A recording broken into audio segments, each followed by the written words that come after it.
minggu hari ini kita sambil menunggu beberapa ya, sebagian masih pada online. Sebentar lagi kita akan mulai. Apa kabar semuanya? Sobat IKM seluruh Indonesia, apa kabar? Semoga baik-baik ya. Oke, di tengah COVID ini semoga teman-teman IKM usahanya terus berjalan begitu ya, dan tetap semangat buat menyusun strategi, semangat buat jualannya, dan semangat buat merefleksi terutama strateginya dalam menjalankan usaha. Semoga di tengah situasi COVID seperti ini teman-teman selalu diberikan kesehatan juga, dan selamat menjalankan ibadah puasa. Semoga lancar sampai akhir bulan nanti begitu. Amin. Amin. Oke, kita langsung saja karena pukul 2 sudah menunjukkan. Jadi kita langsung saja buat teman-teman, selamat datang saya ucapkan, dan berjumpa kembali bersama saya Wayan Rona dalam workshop online Bali Creative Industry Center Kementerian Perindustrian pada sore hari ini. Kita sudah hadir di sini. Selamat datang Mas Antasari Putra, selamat datang juga Mas Diki, selamat datang juga Mas Kli, dan Kak Ita juga, dan tamu spesial juga Kak Icil.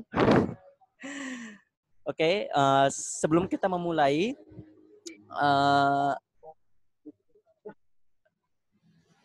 saya mohonkan buat teman-teman untuk tetap menjaga kondusif dengan cara untuk mute speakernya agar workshop pada sore hari ini berjalan dengan lancar.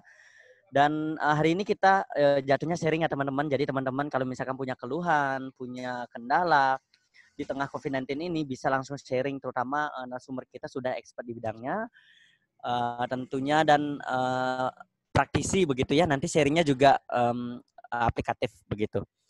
Sebelum kita mulai, saya mempersilahkan buat Mas Antasari Putra selaku Kepala Subdirektorat Program Pengembangan Industri Kecil Menengah Kimia, Sandang Kerajinan dan Industri Aneka Kementerian Perindustrian untuk memberikan sambutan pada sore hari ini.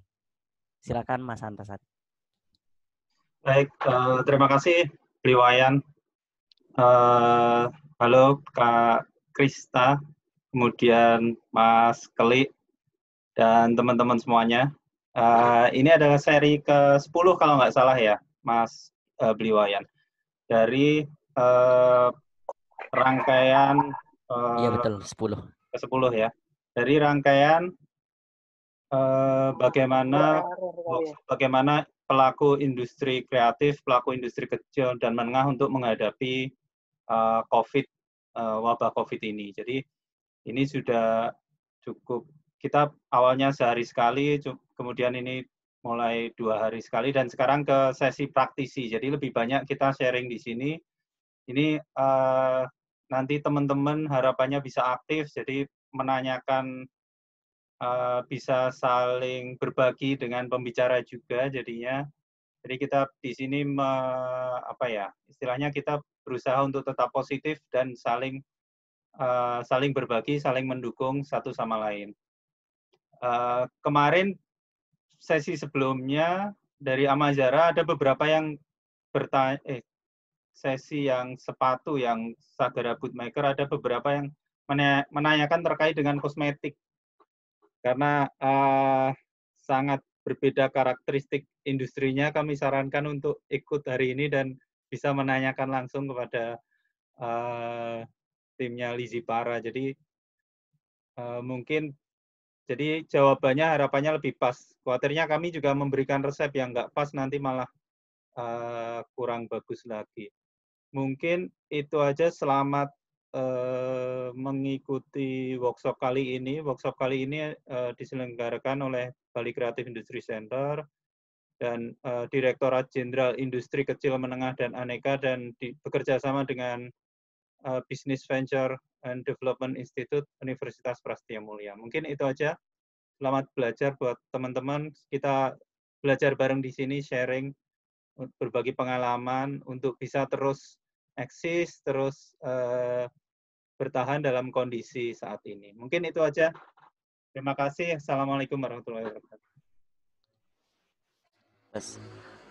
Oke, tentunya untuk bertahan dan juga maju di tengah COVID-19 ini tentu perlu asupan-asupan ya buat teman-teman. Asupannya adalah yang satu ini, nanti sharingnya semoga bermanfaat buat teman-teman dan selamat menyimak. Namun sebelum itu saya akan memperkenalkan dulu moderator kita pada sore hari ini yang akan memandu jalannya workshop sampai akhir nanti ya teman-teman.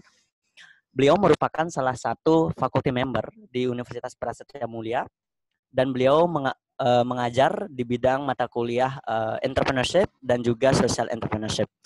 Dan beliau saat ini masih aktif sebagai mentor ataupun coach di Kementerian Perindustrian Bali Creative Industry Center untuk membina tenan-tenan kami yang kami kembangkan setahun terakhir. Dan buat teman-teman yang tertarik ingin bergabung dengan Bali Creative Industry Center sebagai salah satu tenan, kita sudah membuka juga pendaftaran untuk tahun 2020 untuk bergabung menjadi tenan Creative Business Incubator programnya. Dan jangan lupa daftar ya teman-teman dan kunjungi melalui bio Instagram kami di @bcic official. Selamat datang Mas Muhammad Setiawan Kusmulyono selaku moderator pada sore hari ini. Silakan Mas. Ya, terima kasih Bli Wayan. Assalamualaikum warahmatullahi wabarakatuh. Selamat siang dan salam sejahtera untuk kita semua. Terima kasih atas waktunya.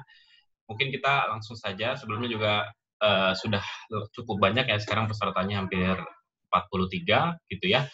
Nah, sebelum masuk mungkin saya perkenalkan sedikit dulu yang akan menjadi pembicara ini ya. Jadi mungkin teman-teman sudah pada kenal BLP ya atau By Lizzy Para. Nah, kita sudah kedatangan CEO-nya yaitu mau dibilang Mbak tapi lebih muda dari saya gitu ya.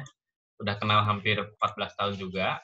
Dibilang Dek tapi kok nggak enak gitu ya Mas ya. Dibilang Dek tapi juga sudah besar walaupun mungkin nggak besar-besar sekali gitu ya. Sudah kedatangan Mbak Monica Kristasia Maharani ya lengkapnya. Halo, atau selamat siang Mas. panggilannya Mbak Ita. Selamat siang Mbak Ita. Selamat siang. CEO-nya dari BLP dan kebetulan juga mengundang rekan-rekan BLP boleh dada-dada nih Mbak Icilnya sama Mbak Dinda dari tim manajemen BLP jadi bisa lengkap nanti kalau mau Bisa langsung sambil menambahkan ya kalau ada yang ya mau tanya atau mau mungkin. tutorial make up juga boleh langsung. kabur. Nah, Mbak Ita ini lulusan dari Universitas Prasetya Mulia sekitar tahun 2011 ya. Dan kemudian cukup banyak pengalamannya. Lalu tahun 2016 bersama dengan Mbak Icil, yaitu kakaknya sendiri mendirikan BLP. Nanti mungkin lengkapnya bisa dijelaskan oleh Mbak Ita langsung. Mungkin nanti teman-teman kalau ada pertanyaan bisa langsung di chat saja yang tadi sudah disampaikan sama Bli Wayan. Lalu kalau nanti ada hal-hal yang menarik bisa kita mungkin undang untuk sedikit sharing atau diskusi gitu ya, supaya bisa lebih live. Dan nanti kalau Mbak Ita ada bingung-bingung, saya bisa mungkin sedikit langsung bertanya supaya bisa langsung memancing diskusi lebih panjang lagi. Mungkin tidak panjang lebar, langsung saja kita berikan kepada Mbak Ita untuk mulai sharingnya bagaimana brand bisa bertahan di saat krisis seperti ini. Karena sekedar informasi di awal, BLP sudah membuka hampir 6 toko ya, dan harus tutup semua. Iya, betul Kemudian Mas. pegawai tetap 50 dan masih tetap dipekerjakan full ya, walaupun dengan WFH dan social distancing. Jadi nanti langsung saja dijelaskan oleh Mbak Ita. Silahkan, Mbak Ita. Oke, selamat siang teman-teman semua. Thank you Mas Kli untuk perkenalannya dan sebelumnya saya mengucapkan terima kasih juga untuk Kementerian Perindustrian dan juga BCIC untuk mengundang saya untuk sharing kali ya, ngobrol-ngobrol di hari ini. Kita konsepnya santai aja, kalau misalkan ada yang mau tanya bisa langsung di chat, kemudian konsepnya kita diskusi ya Mas Kli ya. Jadi saya sudah mempersiapkan sedikit bahan presentasi supaya teman-teman bisa dapat gambaran lebih jelas. Cuman kalau misalkan memang ada pertanyaan lebih lanjut bisa langsung di-share di kolom chat. Sebentar saya share dulu. Oke. Sudah bisa dilihatkah Mas Kli? Sudah bisa. Yap. Oke, silakan. Ya, mungkin saya akan mulai dengan perkenalan dulu ya. Siapa tahu di sini ada teman-teman yang belum pernah kenal BLP Beauty itu sebenarnya apa. Jadi BLP itu adalah singkatan dari By Lizzy Para. Jadi Lizzy Para yang ada di sini juga itu adalah sebenarnya kakak saya. Dan awalnya Lizzy itu memulai karirnya di perusahaan multinasional kosmetik dan kemudian resign dan menjadi makeup artist. Nah, selain menjadi makeup artist, Lizzy itu sering banget sharing mengenai kosmetik, kemudian mengenai self love dan bagaimana Lizzy itu bisa tampil di sosial media tuh apa adanya, sama seperti kita ketemu sama Lizzy di sehari-hari gitu. Jadi tidak banyak diedit, nggak yang tiba-tiba langsing, nggak yang tiba-tiba pendiam. Jadi basically tuh apa adanya karena Lizzy pun percaya bahwa beauty comes from the inside dan everything else is just complementing the truly lovable parts of you. Jadi intinya sebenarnya dari value yang pertama kali naikkan oleh Lizzy Para sebagai founder dari BLP itu diimplementasikan ke dalam strategi bisnis kami dan juga tentunya dalam implementasi produk. Nah, misi kami sebenarnya simpel sih. Kalau dilihat tuh misinya bukan yang kayak uh, kosmetik banget gitu, bukan hanya industri kosmetik atau beauty, tapi di sini misi kita adalah to do what we love and empower others to be their better selves. Jadi di sini kita pengen nunjukin ke teman-teman bahwa kita tuh memulai bisnis ini tuh didasarkan dari rasa cinta, dari passion Lizzy terhadap dunia kosmetik dan juga passion kami yang ada di dalamnya. Dan di sini kami kepengen banget sebenarnya dengan adanya BLP itu bisa membantu teman-teman untuk bisa naik kelas, bisa mencintai diri sendiri dan dengan mereka merasa mencintai diri sendiri itu mereka diharapkan bisa menjadi versi dari dirinya yang lebih baik lagi. Ini adalah beberapa produk kami. Kami mulai dari 8 SKU produk lip coat, kita nyebutnya lip coat. Saat ini kita sudah memiliki lebih dari 60 SKU, 60 produk. Dan kita awalnya itu memulai bisnis dari online. Karena memang bisnisnya itu modalnya terbatas, yang paling murah itu kan kita mulai dari online dulu ya. Nah, saat ini kita punya beberapa channel online. Yang pertama ada di website kita yang utama, yaitu blpbeauty.com. Kita punya number of returning customer yang cukup tinggi, 34%. Padahal sebenarnya rata-rata retail itu sekitar 20%-an. Kemudian selain di website, kita juga punya beberapa marketplace, yaitu di Tokopedia dan Shopee. Dan 12-12 kemarin kita sempat dapat salah satu brand terlaris di Shopee. Jadi nomor 1 ada brand lain dan kita bisa cukup bangga ya karena di sini kan BLP usianya baru sekitar 4 tahun. Kita mau 4 tahun bulan Juni ini. Nah, kemudian di tahun 2018 kami menyadari bahwa yang namanya beauty itu tidak bisa dipisahkan dari experience. Orang itu tetap harus nyobain dulu gitu, kayak kira-kira ini shade-nya cocok nggak ya buat aku? Warnanya ini pas atau enggak? Dan kemudian sebagai sebuah brand baru, kita juga kepengen nunjukin ke teman-teman sekalian experience yang lebih menyeluruh, 360 degree experience, di mana orang itu bukan hanya bisa lihat dari layar, tapi mereka bisa datang langsung ke tempat tokonya, mereka bisa merasakan keramahan dari SPG-nya, mereka bisa pegang produknya, bahkan mungkin mereka bisa mencium dari aromaterapi yang kita sediakan. Dan di sini konsep dari kita sebutnya beauty space ya, beauty space by Lizzy Para. Konsepnya itu sebenarnya seperti rumah. Ini adalah toko kita yang ada di Pondok Indah Mall. Jadi semua konsep beauty space kita itu bentuknya nggak kayak kosmetik kebanyakan ya. Kalau biasanya toko kosmetik itu kan kayak rak-rak kemudian produk gitu ya. Kita bikin di sini ambience-nya tuh benar-benar kayak di rumah. Kenapa kayak di rumah? Karena di sini kita kepengen, balik lagi ke value kita yang awal, di mana kita kepengen konsumen kita itu merasa nyaman dengan dirinya sendiri. Dan kita pada saat berada di rumah, itu kan merasa paling nyaman ya, paling merasa bisa jadi dirinya sendiri gitu. Nah, kita kepengen bawa ambience kenyamanan tersebut ke dalam semua toko kita. Ini toko yang Pondok Indah Mall, ini toko yang di Kota Kasablanka, ini kita punya di Bandung. Kemudian ini di Surabaya, di Tunjungan Plaza 6, ini bentuknya seperti beach house. Kemudian ini toko pertama kita di Lotte Shopping Avenue. Ini adalah toko kita yang paling baru, itu di Jogja. Kita sebenarnya baru buka bulan November. Ini konsepnya agak beda dibandingin yang lain. Kalau yang lain tuh tokonya di dalam mall. Kalau yang di Jogja ini kita bikin benar-benar kita merombak rumah menjadi sebuah experience space. Jadi di sini bukan hanya orang bisa beli kosmetik, tapi kita kerjasama dengan ada artis dari Jogja juga. Jadi ini ada ilustrasi yang dibuat oleh Mas Wulang Sunu namanya. Kemudian kita juga bekerja sama dengan artisan gelato dari Jogja, namanya Milk by Artemi. Jadi semua produk BLP itu kan ada beberapa yang namanya tuh terinspirasi dari nama dessert. Jadi lip coat kita ada namanya butter fudge, burnt cinnamon, lavender cream. Nah, semua nama produk kita itu dijadikan rasa-rasa dari gelato yang hanya bisa ditemukan di Beauty Space Jogja. Ini adalah tim kita, jadi 2016 kita mulai dari 5 orang, kemudian semakin lama semakin besar, dan saat ini kita sudah ada lebih dari 50 orang karyawan. Dan ini ada beberapa award yang pernah kita dapatkan, baik dari Female Daily dan juga dari Beauty Fest Asia. Nah, kita langsung masuk nih ya ke menu kita hari ini setelah kita perkenalan. Jadi sebenarnya apa sih yang BLP lakukan pada saat kita terhempas dengan si masa krisis COVID-19 ini. Jadi pada saat pertama kali kita kena, yang langsung kita lihat adalah pertama kita harus adjust KPI. Jadi BLP itu di awal tahun selalu bikin strategic planning. Kita merumuskan kira-kira tahun ini kita punya goal apa. Target apa yang mau kita capai dalam waktu 1 tahun. Itu macam-macam. Bisa KPI dari HR, bisa KPI dari operation, dari product development, dan ujungnya pasti KPI-nya di sales. Nah, di sini melihat kondisi COVID yang tentunya sangat mempengaruhi semua sales kita, otomatis kita harus bisa menyesuaikan KPI yang kita sudah set sama-sama. Gitu. Jadi mungkin sedikit gambaran dampak apa aja sih yang kena ke BLP karena akibat dari COVID.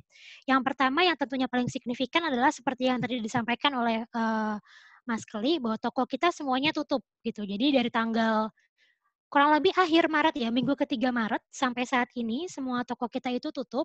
Bahkan sebelum PSBB kita sudah memutuskan untuk tutup karena basically kita ingin menjaga keamanan dan kenyamanan dari karyawan dan juga konsumen.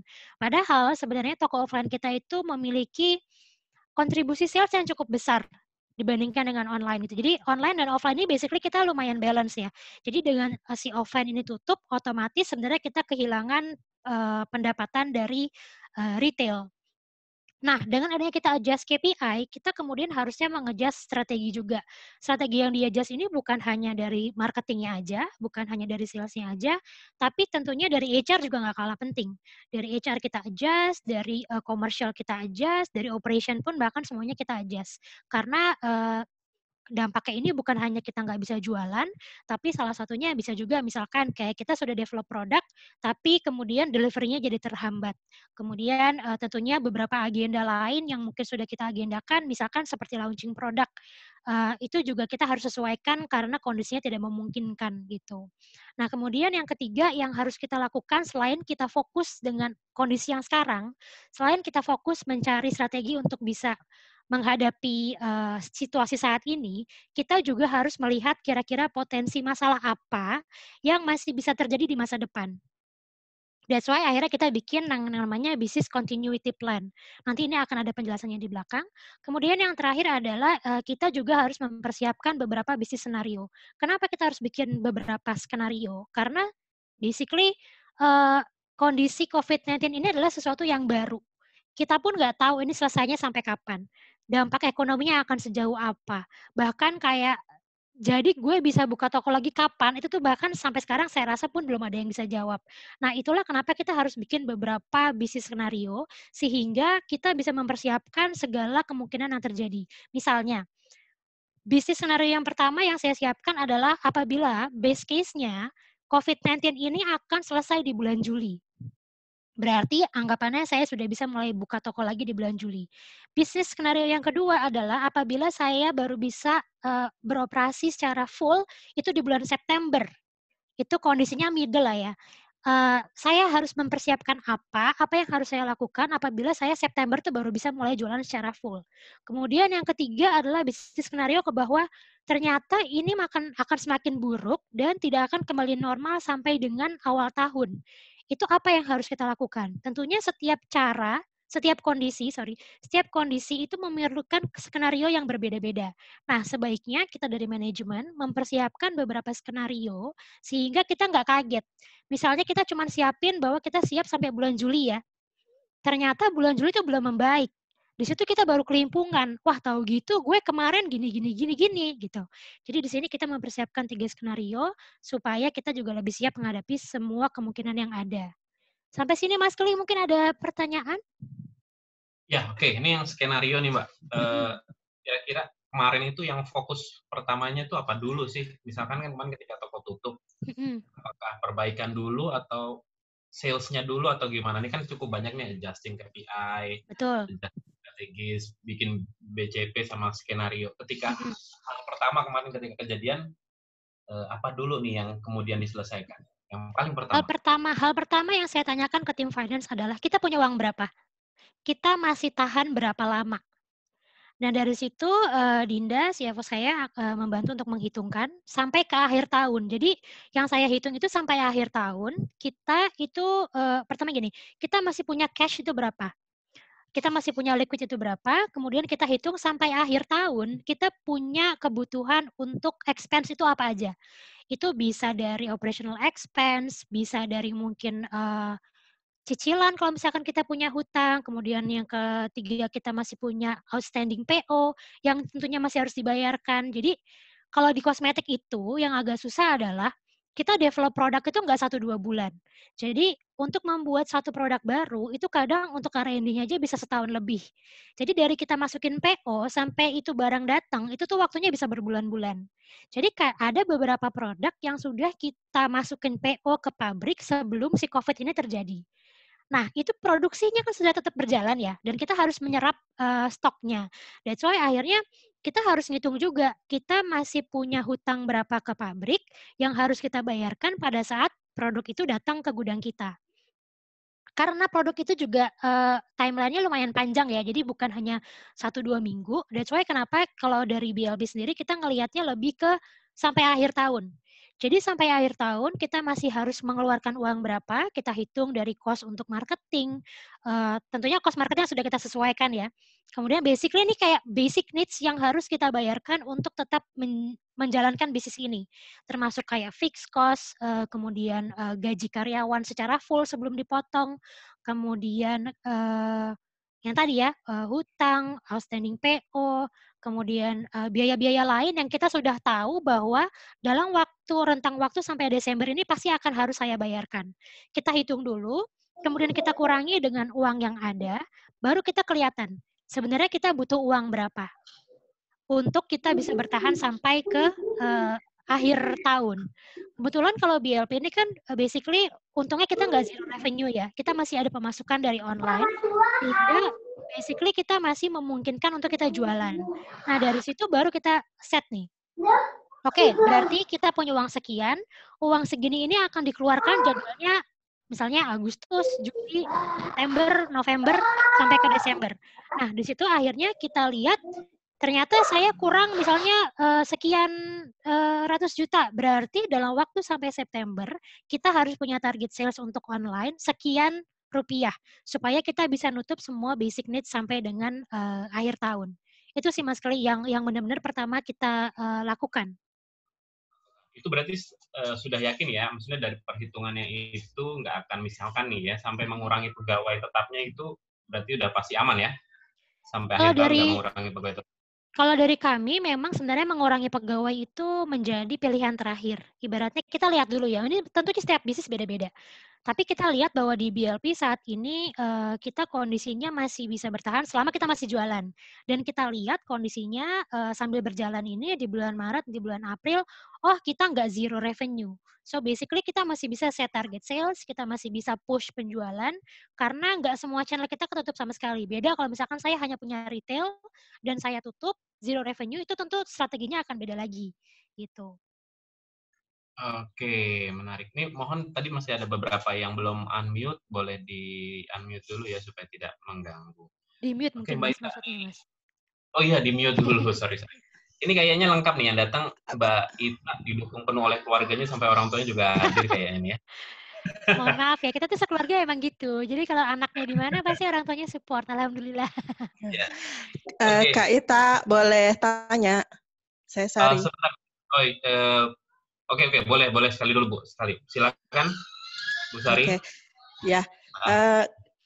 Saya mau tanya, awalnya kalau nggak salah kan bisnisnya dari online dulu. Nah, bagaimana sih cara meng-convert dari online ke offline dan terus bagaimana bisa membalance antara revenue di online dan offline itu bisa seimbang. Jadi kalau saya perhatikan kan BLP nih dalam kondisi COVID ini kan masih ada revenue dari offline ya. Mungkin bisa sharing, Kak. Makasih. Oke, dari online mungkin maksudnya ya Mbak ya, revenue-nya. Oke. Ya, dari online. Jadi 2 pertanyaan, bagaimana convert bisnis dari online ke offline, kemudian juga bagaimana menyeimbangkan antara revenue di online dan offline supaya bisa backup dalam kondisi sulit seperti ini. Oke, jadi yang pertama, bagaimana cara kita convert dari online ke offline? Basically yang paling penting untuk offline itu adalah kita punya modalnya. Karena untuk bikin offline itu capitalnya lumayan besar ya. Kita harus bayar sewa, kemudian kita harus biaya untuk renovasinya. Jadi basically yang pertama harus dilakukan adalah make sure bahwa memang kita punya dana untuk kita buka offline. Nah, kemudian sebenarnya dengan kita buka di offline, dengan kita sebelumnya punya kekuatan di online, itu membantu satu sama lain. Jadi karena kita punya dana itu waktu itu juga ada, tapi juga bukan yang banyak ya, maksudnya kita semuanya organik. Jadi sampai kita buka toko saat ini itu basically itu dari hasil modal awal kita jualan, kita putar lagi, sampai akhirnya kita bisa jadi 6 toko gitu. Nah, itu kita harus memastikan bahwa lokasi yang kita pilih untuk kita buka toko itu memang harus bagus. Pertama itu, sesuai dengan kita punya target market. Nah, kalau dari kami memanfaatkan data yang kita punya di online untuk melihat sebenarnya penyebaran konsumen kita itu paling banyak di wilayah mana aja. Jadi itulah kenapa kita sebenarnya sangat kalau misalkan teman-teman sekalian mau bikin website, pastikan website kalian itu bisa memiliki analytics yang cukup baik, bisa mendapatkan data konsumen yang lengkap gitu. Karena di sini sebenarnya dengan kita tahu, oh ternyata konsumen saya itu besarnya di Jakarta Selatan. Untuk pertama-tama saya buka toko, saya akan menargetkan untuk buka di daerah Jakarta Selatan dulu. Kemudian saya mau penyebaran ke luar kota. Saya akan lihat dari data online, kira-kira yang paling banyak sebenarnya tuh pengirimannya ke kota mana. Dari situ sebenarnya bisa memberikan sedikit gambaran, apakah kalau kita buka toko di kota tersebut atau di lokasi tersebut, itu sesuai apa enggak dengan target marketnya. Kemudian yang berikutnya adalah bagaimana menyeimbangkan antara online dengan offline. Sebenarnya ini menjadi suatu pertanyaan kita juga pada saat kita memutuskan untuk buka offline. Kira-kira penjualan online kita akan kemakan apa enggak ya? Gitu. Nah, ternyata setelah kita jalan, sebenarnya awalnya kita pun nggak ada yang tahu jawabannya gitu. Kayak udah, untungnya kalau bisnis startup itu dan kita punya sendiri, enaknya itu ya kita bisa coba-coba gitu. Kalaupun sampai gagal ya udah itu resiko yang kita tanggung bareng-bareng. Nah, pada saat pertama kali kita launch, ternyata setelah kita lihat tahun 2019 ini, walaupun sales di offline itu sangat-sangat tinggi, sales online itu nggak turun, gitu. Jadi basically orang itu pertama kali nyoba di offline, mereka suka, setelah itu ternyata mereka melakukan pembelian ke online, gitu. Dan di online pun kita juga suka kayak cross marketing ya. Jadi misalkan membeli pembelian di website kita, kalau misalkan Anda melakukan pembelian sekian, Anda akan mendapatkan voucher untuk belanja di toko offline. Atau begitu juga sebaliknya. Jadi kalau Anda belanja di toko offline, berikutnya promonya yang akan kita berikan adalah apabila Anda belanja di website. Dan di semua toko kita itu selalu diberikan keterangan find us online www.blpbeauty.com. Jadi sebenarnya di situ kita bisa saling cross marketing. Dari yang online bisa ngiklanin offline, dari yang offline pun bisa ngiklanin yang online. Kurang lebih sih seperti itu garis besarnya. Oke, mungkin menambahkan dari yang Ibu Sari tadi kali ya, Mbak Ita. Kan kalau di offline experience sangat dijual sekali, apalagi beberapa tokonya atau beauty space-nya BLP ini sangat menawarkan experience. Nah itu kalau di online tuh membangunnya gimana ya? Pasti kan teman-teman pada nanya nih, kan nggak bisa, apalagi buat new customer gitu ya, yang nggak pernah coba lip coat-nya atau apa, nih gimana sih membawa experience-nya di online, apalagi dalam situasi seperti ini nih? Sebenarnya itu kan branding yang kita bawa di online dan offline itu harus punya guideline yang jelas. Ini juga sebenarnya salah satu mungkin yang jadi strategi BLP adalah kita konsisten dengan semua branding yang kita tunjukkan, baik itu online maupun offline. Jadi kalau misalnya di offline yang pengen kita tunjukkan adalah bagaimana teman-teman tuh bisa nyaman seperti di rumah pada saat masuk ke toko kita. Dan pada saat kita di online pun message yang kita sampaikan, baik itu melalui image, maupun melalui pemilihan kata, maupun dari segala strategi marketing yang kita lakukan, itu message-nya sama. Brand value itu tetap sama. Bahwa kita itu adalah sebuah brand yang rasanya itu kayak teman sendiri. Dimana lo tuh bisa nyaman, lo nggak harus jadi orang yang paling gaul, nggak harus jadi orang yang paling cantik, nggak harus sempurna, dan tidak mengintimidasi. Basically semua orang bisa pakai BLP. Itu message yang kita sampaikan di semua channel kita, baik itu online maupun offline. Jadi kadang yang kita naikin, kalau misalkan lihat di sosial medianya BLP ya, itu tuh nggak jarang kita memang modelnya tuh adalah BLP timnya sendiri gitu. Atau misalkan penggunanya BLP kita undang untuk photoshoot. Jadi tidak selalu kita selalu pakai model yang mungkin luar biasa cantik, luar biasa mulus. Jadi kadang kita pun sering sekali memfeature orang-orang yang memang real people, yang memang menggunakan BLP dan bisa relate dengan customer kita. Kurang lebih gitu Mas Keli. Oke, baik. Tentang branding ya. Berarti ada yang masih mau dilanjutkan lagi Mbak Lita? Oh, masih panjang. Ini slide saya masih panjang. Oh iya, silakan kita lanjut dulu sambil melihat. Oke, kita lanjut dulu ya, karena ini masih lumayan panjang. Berikutnya ini saya mau bahas yang lebih detail sih. Apa sih yang dilakukan dari setiap divisi untuk menghadapi kondisi krisis seperti saat ini? Pertama dari marketing dan sales. Itu yang pertama kita harus relevan. Jadi kondisi saat ini tuh kan orang-orang masih rada apa ya cemas lah ya. Kondisinya tuh penuh dengan kecemasan, di mana orang itu perlu ditenangkan, orang itu memerlukan informasi yang apa ya, tidak hanya memberikan rasa takut, tapi memberikan rasa bahwa, oh ternyata aku tuh nggak sendiri, gitu. Jadi di sini sebagai brand, kita pun juga nggak boleh tutup mata, kita harus membuat strategi komunikasi yang orang-orang tuh bisa relate dengan kondisi saat ini. Dan bukan berarti kita tuh harus selalu kayak jualan terus, gitu, kayak, ayo jual beli lipstick, beli bedak, beli blush on, gitu, tanpa kita tuh menyelipkan message bahwa BLP pun juga mengalami hal yang sama gitu. Misalnya, contohnya adalah yang dilakukan oleh BLP Team, kita bikin playlist work from home. Atau misalkan kita kasih tips bagaimana cara untuk tetap semangat walaupun kita bekerja dari rumah. Di situ kita walaupun caranya halus, di situ kita bisa sempilin misalnya pada saat kita lagi video call, put on your makeup and dress up. Jadi supaya orang-orang pun selain mereka juga mendapatkan edukasi, tapi juga secara nggak langsung kita juga sebenarnya lagi jualan. Tapi cara jualannya itu lebih dibikin halus sehingga relevan dengan kondisi pasar saat ini. Kemudian yang harus kita lakukan adalah kita harus kreatif. Misalnya nih ya, kita mau launching produk baru, padahal kita belum photoshoot. Kita harus cari cara gimana supaya kita tetap bisa launching produk ini tanpa membahayakan keselamatan dan kenyamanan dari timnya BLP. Zaman sekarang kan banyak lah ya, orang-orang tuh banyak yang bikin tutorial virtual photoshoot, atau gimana caranya yang tadinya kita harus bikin event, kemudian eventnya dipindah jadi online, dan hal-hal tersebut yang bisa langsung kita explore lah. Kemudian be efektif dan efisien. Tentunya ini berhubungan dengan cost juga. Gimana saat ini kita bisa memastikan bahwa cost marketing yang kita keluarkan itu memang efektif terhadap penjualan. Jangan kita coba-coba sekarang yang memakan cost yang besar, padahal kita sekarang kondisinya ibaratnya kayak lagi ngirit lah ya.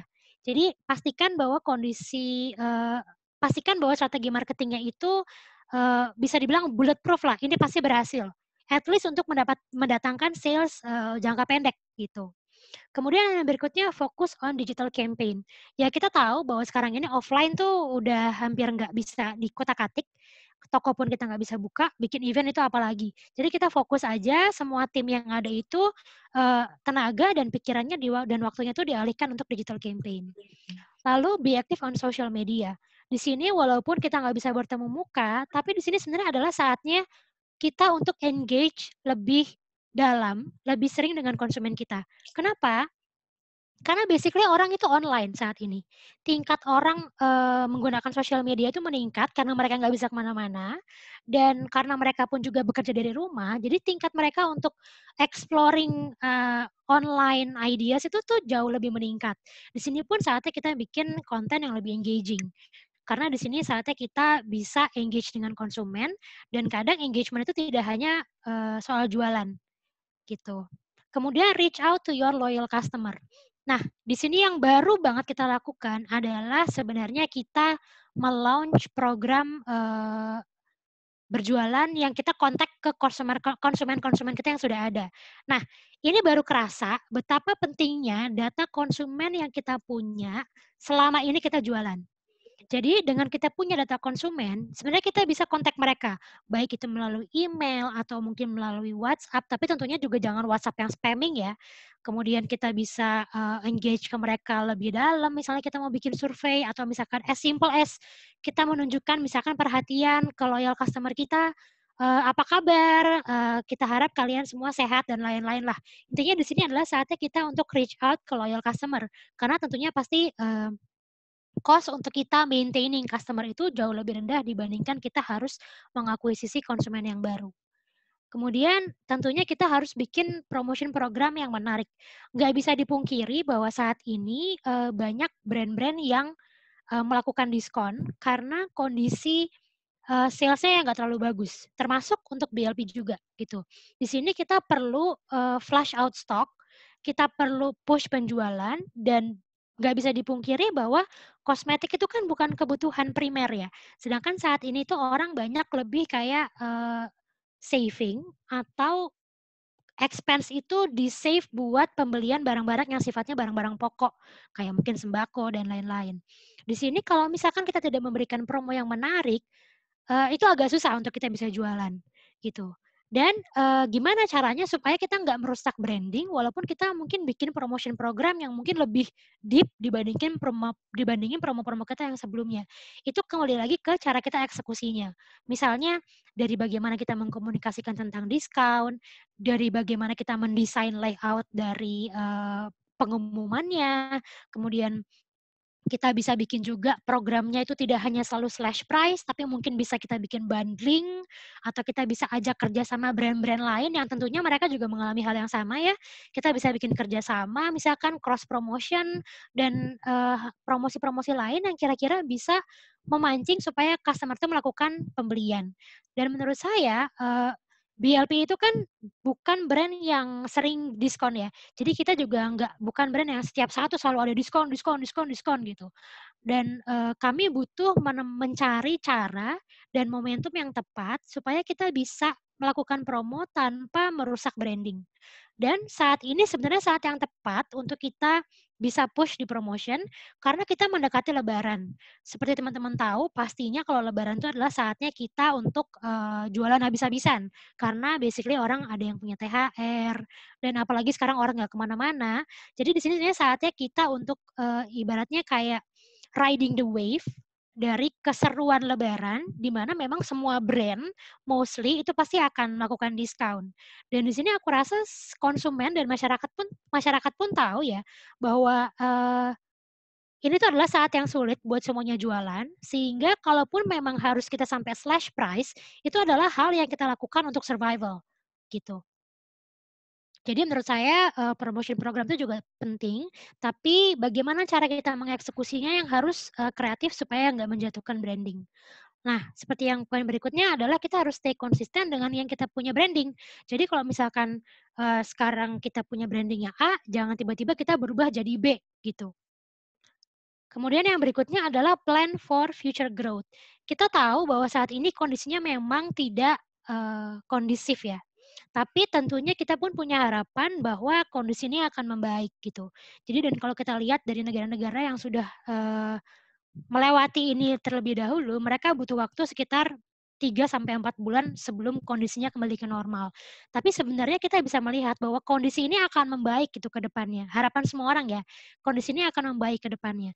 Jangan sampai sekarang itu kita ibaratnya kayak slowing down karena gue mau jualan kayak apa juga tetap aja orang nggak ada yang beli. Tapi kita tidak bersiap-siap bahwa nanti once ini kondisi membaik, sebenarnya kita bisa gaspol lagi gitu. Jadi jangan sampai di belakang layar itu, walaupun sekarang mungkin kita bikin program A, B, C itu nggak mungkin kita launch sekarang, tapi tidak ada salahnya kita membuat plan untuk apa yang akan kita lakukan once kondisi ini membaik. Untuk dari segi marketing dan sales seperti itu. Mas Kli, kira-kira apakah ada yang mau ditanyakan dari Mas Kli? Wah, menarik nih, Pak. Ada lebih dari hampir 11 nih, hampir 11 strategi yang sangat berharga sampai semua partisipannya itu terpukau dan belum ada yang nanya di chat nih kayaknya. Sambil nyatet-nyatet ya. Mungkin pertanyaan simpel, Mbak. Ini kan beberapa, kalau tadi BLP sudah hampir 50 orang nih ya timnya. Kalau misalkan tadi ada data konsumen gitu ya, kemudian kita mau kontak mereka, tapi yang tidak spamming. Kalau biasanya kan kalau bisnis-bisnis yang baru memulai, ini paling cuma 1-2 orang gitu yang kerjain, kalau nggak kita, istri atau suami gitu ya. Nah ini memungkinkan ya Mbak? Kalau misalkan tadi bagaimana manage customer itu dengan jumlah orang yang sedikit, sangat memungkinkan nggak? Menurut saya sih memungkinkan ya, karena BLP pun sebenarnya punya data konsumen tuh puluhan ribu gitu. Jadi enggak yang kita kontak ini harus selesai dalam waktu seminggu tuh enggak. Karena ini pun juga kan sebenarnya kalau kita lihat bakal berlangsungnya cukup lama ya. Jadi saya rasa kita masih punya banyak waktu untuk mulai reach out ke konsumen kita. Nah, justru sebenarnya yang menjadi problem itu adalah, ya saya juga baru dapat tadi pagi sih dari supervisor saya menyatakan bahwa, Kak, ini WhatsApp kita ada yang di-block gitu, karena mungkin mereka kontak terlalu banyak konsumen dalam 1 hari. Nah, itu sebenarnya kalau misalkan kita tidak menggunakan WhatsApp for Business yang memang, untuk komersial, itu adalah resiko yang mungkin dihadapi apabila kita kontak orang banyak dalam satu waktu bersamaan, gitu. Jadi kalau menurut aku, justru sebenarnya lebih baik kita memulai 1 hari 10-20 orang, daripada kita nggak melakukan apapun sama sekali. Gitu sih, Mas. Oke, jadi ya tetap kita hubungin, karena tadi menarik ya Mbak Ita bilang, ya dan beberapa juga ya pembicara-pembicara sebelumnya juga bilang, apa namanya ya, pembeli yang sudah beli, yang sudah menjadi langganan itu lebih mudah memeliharanya ya daripada kita harus acquiring atau mencari customer baru. Itu kayaknya sih masih lebih. Karena basically mereka udah nyobain gitu produk ya. kita ya. Mereka udah nyobain karena produk belum ada, kita. Ya, Dan ya. kalau mereka cocok ya mereka tinggal langsung beli lagi aja gitu. Mau tanya Kak Ita, Sari lagi Boleh nih. lewat, kalau itu. Ya. Nanti kalau berikutnya lewat chat aja Bu, biar gampang nanti biar. Silakan. Ya, baru kepikiran soalnya. Kak, tadi kan Kak Ita bilang kan pending untuk yang launching produk yang seharusnya sudah direncanakan. Nah, berarti kan di strategi marketing dan salesnya berarti hanya mengutamakan dari produk-produk yang existing ya Kak ya. Nah, itu gimana ya caranya supaya customer itu masih tetap mau purchase gitu loh dengan produk existing. Karena kan kalau nggak salah, kalau kosmetik itu kan lebih ke driven oleh tren ya Kak. Kalau nggak ada produk yang baru di-develop tuh kayaknya tuh kayak mungkin customer-nya juga bosen gitu. Nah itu gimana ya Kak tips and trick-nya supaya orang mau purchase produk existing? Oke, ini sebenarnya caranya ada 2 ya, jangka pendek sama jangka panjang. Kalau misalkan saya jujur di BLP melakukannya kedua-duanya. Yang pertama untuk jangka pendeknya adalah paling gampang kita bikin promo. Itu udah paling simple, basically orang bisa beli lagi dengan harga yang lebih murah gitu. Dan yang jangka panjang yang selama ini sebenarnya lebih kita tekankan juga adalah kita harus bikin produk yang memang bagus, sehingga orang itu mau beli lagi. Nah, di BLP sendiri untuk returning customer itu cukup besar. Jadi pada saat orang itu beli, mereka kalau udah habis itu beli lagi. Jadi kita punya beberapa produk ya. Ada produk kayak mungkin yang mereka tuh perputarannya lebih lama, tapi ada produk-produk yang basically tuh konsumen tuh pakai setiap hari dan karena memang produk itu bagus, mereka itu akan balik lagi untuk beli lagi. Gitu. Contohnya misalnya kayak face powder dan alis. Face powder kita itu sempat beberapa kali menang award juga dan memang reviewnya bagus sekali. Dan face powder itu sesuatu yang kita pakai setiap hari. Bahkan di rumah pun orang tuh pakai face powder. Jadi kalau kayak saya gini untuk video call supaya nggak berminyak mukanya kalau lagi meeting, itu tuh saya pasti pakai face powder supaya nggak mengkilap gitu. Jadi walaupun orang itu keluar atau tetap di rumah aja, mereka tetap pakai. Jadi untuk gimana orang mau beli produk yang existing, cara paling mudah adalah kita bikin promo. Tentunya kan produk existing itu kan ada banyak ya. Kita kan mungkin beda kalau orang tuh cuma punya satu SKU produk aja. Tapi kalau di BLP itu kan kita punya range produknya banyak gitu, 60 SKU. Harapannya kalau misalkan memang dia sudah punya produk yang A dan dia mungkin masih belum habis atau belum mau repurchase lagi, kita bisa menawarkan produk yang lain juga. Gitu, bantu mungkin kita push lagi untuk mereka melakukan pembelian dari barang yang tersebut. Misalnya kita kemarin baru melakukan namanya PWP, Purchase with Purchase. Biasanya PWP itu akan kita tempelin untuk produk-produk yang memang sudah nggak usah dipapain aja laku gitu. Misalkan kayak face powder ya, kita bikin PWP, Purchase with Purchase untuk produk face powder. Setiap kali Anda beli face powder, Anda bisa dapetin produk Chick Stain dengan harga diskon. Jadi di situ kita memancing orang untuk membeli barang yang sebelumnya belum pernah dia coba, padahal tadi dia nggak mau beli.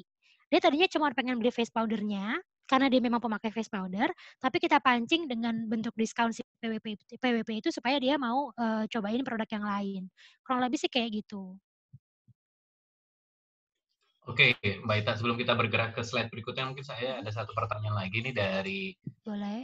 partisipan. Nah, di masa pandemik ini, gimana kita bisa memastikan konsumen itu tetap setia sama brand kita atau BLP dalam hal ini? Gimana memastikan bahwa konsumen itu tetap setia? Memastikan itu maksudnya gimana ya? Apa yang bisa Oke, kita jadi lakukan supaya konsumen tetap sama kita gitu ya? yes, mungkin salah satunya itu, dan mungkin bisa dikaitkan dengan tadi Mbak Ita bisa tahu mereka itu adalah pembeli sebelumnya itu dari mana? Apakah memang ada kode konsumen atau bagaimana gitu? Oke. Jadi kalau misalkan untuk BLP sendiri, di website kita itu bisa ngelihat orang ini sudah melakukan pembelian tuh berapa kali, gitu. Jadi kita bisa lihat datanya dari situ sebenarnya. Apakah memang orang ini melakukan pembelian berapa kali, terakhir itu kapan, itu bisa kita lihat, gitu. Nah, jadi itu adalah mungkin salah satu data yang kita perlukan apabila kita mau mulai bisnis secara online. Karena basically data itu aset yang sangat-sangat berharga, tapi kadang orang tuh nggak ngeh gitu, nggak kepikiran. Kenapa sih BLP itu saat ini misalnya kita tidak punya sistem reseller. Jadi kita punya distributor, tapi itu pun bisa dihitung dengan jari lah. Kenapa kita membatasi misalnya lebih banyak promonya itu di website? Karena basically kita pengen ngedrive supaya orang-orang itu belanjanya lewat website, sehingga aku bisa capture datanya. Aku bisa capture analisisnya. Jadi di saat-saat kayak gini, data-data kayak gitu yang pastinya akan sangat berguna untuk kita ngelihat sebenarnya kondisi pandemi sekarang ini dampaknya sebesar apa sih buat BLP? Apakah memang orang-orang ini kemudian dia nggak balik lagi atau nggak balik lagi itu karena dia beli brand lain atau karena memang dia basically memang nggak melakukan pembelian gitu. Kalau sejauh itu sebenarnya kita nggak punya datanya ya, kita nggak bisa lihat datanya kompetitor gitu kan, kayak ternyata dia beli brand A di website B, itu kita terus terang sih nggak ada datanya. Tapi kalau kita lihat dari data returning customer, jadi kita bisa narik gini nih, bulan Maret itu ada 100 pembeli. Returning customer itu ada berapa persen? Misalkan kayak tadi di data itu kan secara rata-rata kita 34%. Berarti 34% dari 100 orang yang beli di bulan Maret itu adalah pembeli yang sudah existing. Sisanya adalah first time customer gitu. Jadi itu kita bisa lihat apakah sebenarnya returning rate kita itu turun atau enggak pada saat di pandemi ini. Biasanya kalau kita lagi program promo kayak lebaran, itu tuh returning rate kita justru naik. Karena orang-orang udah tahu bahwa produk ini tuh bagus dan mereka jarang-jarang diskon nih. Mumpung lagi diskon, mereka beli. Biasanya kayak gitu, Mas Kli. Oke. Ya. Oke. Ini juga menarik nih, karena kalau situasi mungkin sharing juga buat teman-teman yang lain, ini juga kita kalau di CBI atau Creative Business Incubator yang diadakan BCIC, salah satu yang penting juga adalah data mining ya, apalagi sekarang big data. Jadi teman-teman nggak asal online aja, tapi juga harus melengkapi website-nya ataupun apa kita sebutnya, landing page atau pintu-pintu online-nya itu dengan berbagai macam analytics tools yang nanti bisa membantu seperti BLP tadi bisa tahu nih returning customer-nya berapa. Ya. Oke, Mbak Ita mungkin mau lanjut dulu dengan Boleh. materi berikutnya. Kita lanjut nih, ngomongin uang. Yang paling bikin pusing selama pandemi ini.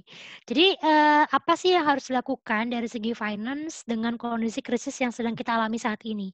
Yang pertama adalah, yang saya sampaikan di awal. Jadi di awal itu kita harus cek di finance, kita tuh punya uang berapa dan kita bisa bertahan berapa lama. Gitu. Dengan semuanya jangan sampai ada yang kelewatan ya, kita punya pengeluaran misalnya cicilan, kita punya bayar sewa, bayar gaji, bayar listrik, kita ngitung nih, oh ternyata, aku masih punya sisa uang misalnya 100 juta. Setiap bulan operational expense aku itu 20 juta. Kemudian aku masih punya biaya-biaya, misalnya bayar pabrik, kemudian biaya marketing, apa segala macam yang itu nggak mungkin aku hilangkan. Itu kita hitung kira-kira kita punya waktu berapa lama untuk buying time, sehingga kita bisa bertahan dengan, uang yang ada dan, sales yang masuk, gitu. Ini anggapannya masih ada sales yang masuk ya. Kita bisa lihat dan apakah kita perlu melakukan, misalnya penyesuaian gaji atau misalnya kita harus mengurangi kos bagaimana caranya supaya kita bisa memperpanjang runway dari bisnis tersebut sehingga kita bisa mempersiapkan waktu at least harapannya nanti COVID itu akan membaik gitu. Misalnya kita punya waktu, wah gue cuma punya waktu buat 3 bulan nih. Padahal kayaknya nih kalau dari perhitungan dan data-data yang kita punya ini tidak akan membaik dalam waktu 6 bulan. Berarti aku harus melakukan penyesuaian. Apa yang bisa aku lakukan? Itu macam-macam. Yang pertama adalah take a look at your fixed cost. Kira-kira fixed cost yang kita punya itu apa aja? Gimana caranya supaya kita bisa menurunkan fixed cost tersebut sehingga at least kita bisa memperpanjang runway-nya. Contohnya kalau BLP. Saat ini kita punya 6 toko. 6 toko itu nggak ada yang beroperasi, padahal kita harus tetap bayar sewa dan lain-lain. Yang saya lakukan adalah saya kontak ke semua manajemen mall-nya untuk minta penyesuaian harga. Kita itu mengalami COVID itu bukan karena kesalahan kita. Ini adalah kondisi yang kita hadapi bersama-sama, bukan hanya di Indonesia, bahkan seluruh dunia, sehingga bebannya pun nggak salah kalau misalkan kita mau bebannya itu dibagi bersama-sama, gitu. Dan di situ juga kita bernegosiasi, misalnya dengan supplier, dengan vendor, dengan landlord, itu kita Ini kok Zoom nggak ada suara sih, Vi? Nggak ada suara. sorry. Pak, mohon izin Pak. Nah, oke, silakan. Ya, jadi di sini kita bernegosiasi dengan supplier kita, gimana caranya supaya bisa membantu kita memperpanjang runway. Karena di sini saya yakin ya, yang namanya bisnis itu kan hubungan jangka panjang ya. Dan di sini saya sebenarnya bisa saatnya kita untuk melihat sih, kira-kira tuh partner kita yang mana sih yang mau bersama-sama menanggung beban ini, gitu. Karena basically gini, misalkan yang kita lakukan adalah juga kita bernegosiasi dengan pabrik, kita bernegosiasi dengan mall. Karena ya basically kalau gue nggak bisa punya duit lagi, ya gue nggak bisa pesan lagi sama lo gitu. Kayak gue nggak bakalan bisa produksi lagi kalau misalkan aku nggak bisa bertahan sampai misalnya 8 bulan ke depan gitu. Dengan kita bernegosiasi, itu juga sebenarnya bukan suatu hal yang memalukan, karena semuanya pun mengalami hal yang sama dan aku rasa yang minta pun juga pasti bukan kita doang, gitu. Cuma di sini caranya bagaimana kita bisa menyampaikan ke mereka dengan baik-baik.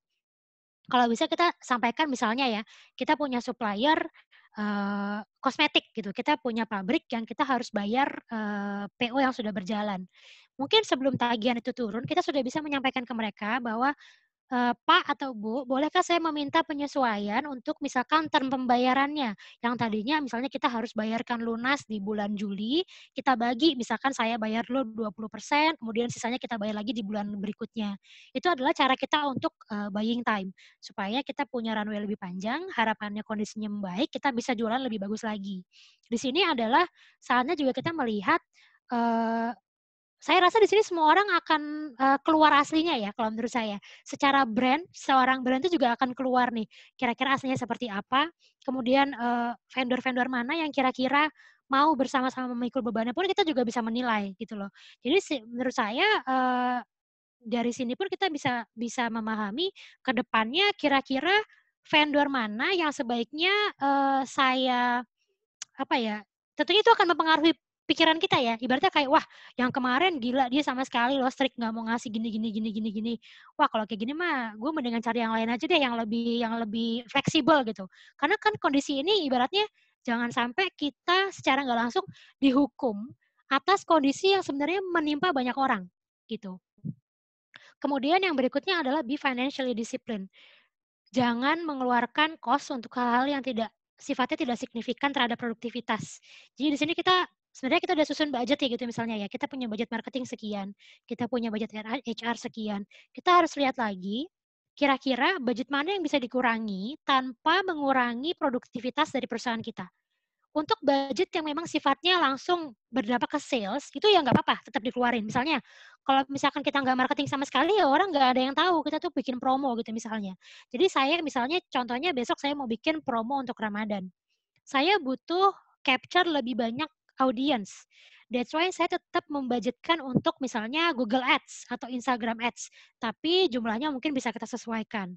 Sedangkan misalnya untuk kita bikin, tadinya kita mau bikin event yang besar, kemudian kita undang banyak influencer. Gitu. Kita lihat, wah ternyata saat ini juga udah nggak bisa. Dan saya rasa efeknya pun tidak akan memberikan efek yang baik. Itulah akhirnya kita hold dulu. Jadi apapun cost yang sifatnya itu bisa kita tekan deh. Kita ngirit. Jangan sampai kita mengeluarkan biaya yang tidak seharusnya atau sebenarnya itu bisa kita hold dulu. Gitu. Kemudian yang berikutnya, cash is king.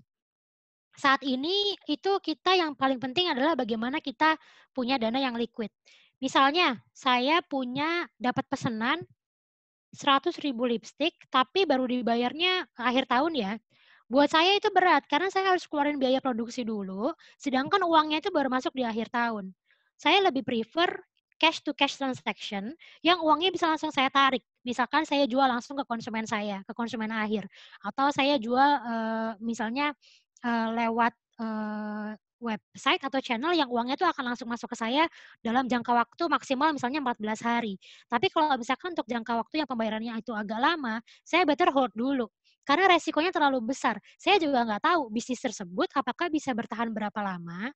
Jangan-jangan ternyata mereka juga cuma bisa bertahan sampai misalkan bulan September gitu. Setelah itu terus kemudian saya gimana? Uangnya apakah bisa masuk atau enggak? Jadi jangan sampai tergiur dengan order yang masuk, tapi pendanaannya, pembiayaannya pun tuh nggak langsung cash. Buat saya itu bahaya. Kemudian yang berikutnya adalah fokus on the cash flow instead of income statement. Jadi di sini saatnya kita memperhatikan harus uang yang keluar dengan yang masuk itu balance gitu loh. Jangan sampai kita memperhatikan terlalu banyak di profit, tapi cash flow-nya itu nggak sehat. Gitu. Jadi misalnya kayak saat ini terus terang kita akan bikin diskon lebih banyak dibandingin biasanya. Karena di situ saya ngejarnya cash flow. Mungkin secara profitability saya marginnya kepotongnya lumayan banyak gitu kan. Tapi di sini saya butuhnya cash supaya kita survival mode ini bisa berjalan dengan waktu yang cukup panjang. Kurang lebih untuk finance gitu Mas Kli. Oke, mungkin menarik nih Mbak. Ini ada dua mungkin dari saya dulu, karena beberapa pertanyaan di chat tadi masih tentang marketing ya. Nanti kita bahas di belakang. Tapi pertanyaan pertama Mbak, ketika terjadi case ini gitu ya, COVID-19 ini, mana yang kemudian diambil keputusannya dulu? Financial dulu atau marketing dulu? Ini kan kalau secara slide yang dijelasin tadi marketing dulu nih. Iya, iya. Tapi kayaknya kalau dilihat pas di bagian financial tuh negotiate dan macam-macam. Jadi sebaiknya yang mana nih yang harusnya dilakukan terlebih dahulu? Financial tentunya atau financial dulu. Ini saya slide-nya kebalik kali ya. Nggak apa-apa. Biasanya emang gitu ya, marketing financial di belakang. Iya. Kita tentunya pasti finance dulu ya, Mas. Maksudnya kita lihat juga kita punya uang berapa. Nggak mungkin kita bikin strategi marketing dulu, baru belakang, ternyata uangnya kurang gitu kan. Nggak mungkin gitu. Jadi kita pertama tetap finance dulu. Begitu toko saya tutup, begitu kondisinya ini nge-hit, saya langsung telepon Dinda, saya bilang, kita punya duit berapa? Kita bisa tahan berapa lama? Tolong dihitungin dong. Jadi itu yang harus kita lihat dulu. Kemudian baru kita set nih, habis itu saya set lagi, oke, jadi gue masih punya uang segini, berarti gue masih punya target untuk kejualan sekian, supaya saya bisa bertahan lama, sekian lama. Kurang lebih gitu, Mas Kli. Oke, nah kalau misalkan ini, kan ada beberapa kebijakan tuh ya, be financially discipline. Nah kan kalau kita lihat nih beberapa berita, pegawai negeri mulai mau dipotong nih, khususnya yang eselon-eselon atas nih ya. Ya. bijak nggak sih kalau misalkan kita sebagai startup, apalagi teman-teman banyak yang baru mulai, ya udahlah kita nggak gajian dulu atau gajian kita dipotong. Itu bijak nggak menurut Mbak Ita? Gajian ini gajian foundernya ya? Si level atau Gaji, gimana? ya, si level ataupun manajemen lah, itu gimana? Kalau menurut saya itu sih sesuatu hal yang kembali ke foundernya masing-masing ya.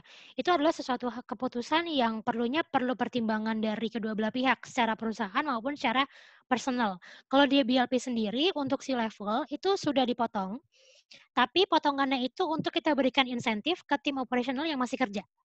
Gitu.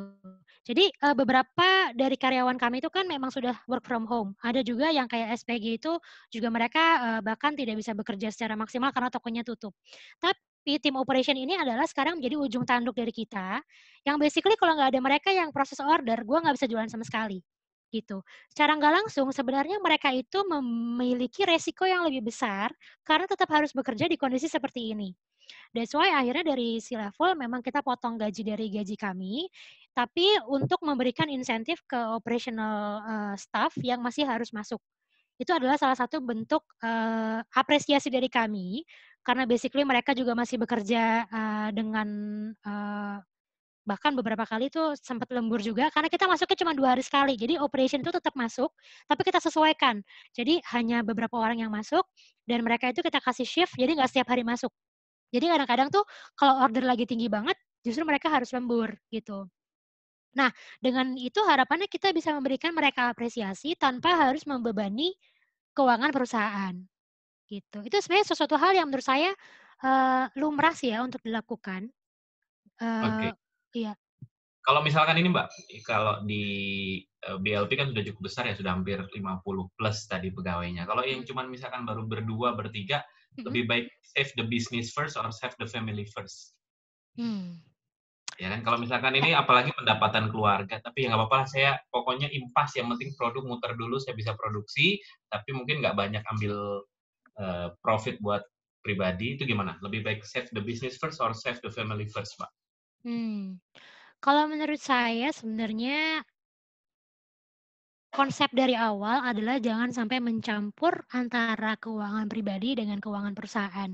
Jadi itu adalah sesuatu hal yang kadang buat UMKM itu masih susah ya untuk memisahkan gitu antara keuangan, karena dulu saya juga sempat punya bisnis kecil-kecilan dan itu tuh, untuk bisa disiplin memisahkan kedua hal tersebut itu agak sulit gitu. Dan, kalau menurut saya sebenarnya kalau misalkan memang bisnisnya itu menjadi satu-satunya pendapatan keluarga, ya itu sebenarnya kan saling berhubungan ya Mas Keli ya. Kayak save the business sama dengan save the family juga gitu. Jadi, di sini pun saya rasa kita harus tahu sih kapan saatnya kita harus berhenti, supaya jangan sampai dua-duanya kena. Bisnisnya kena, family-nya kena juga gitu. Kita harus tahu misalkan ternyata memang bisnis ini sudah tidak bisa bertahan, ya udah that's it gitu. Jangan sampai kita terus kemudian, eee, jual rumah atau jual apa segala macam untuk kita bisa mempertahankan ini menurut saya sih, kalau dari pendapat saya ya, itu adalah suatu hal yang sebenarnya nggak sehat juga. Karena berarti perusahaan ini, untuk kelangsungan hidupnya itu sangat tergantung dengan harta pribadi dari si founder-nya gitu misalnya. Sedangkan menurut saya itu juga sangat nggak sustainable. Sama misalkan kalau misalkan si orang pribadi ini ibaratnya mereka, ngambil-ngambil uang dari bisnisnya sendiri gitu. Kayak mungkin kalau sekarang kita namanya kan by Lizzy Para ya.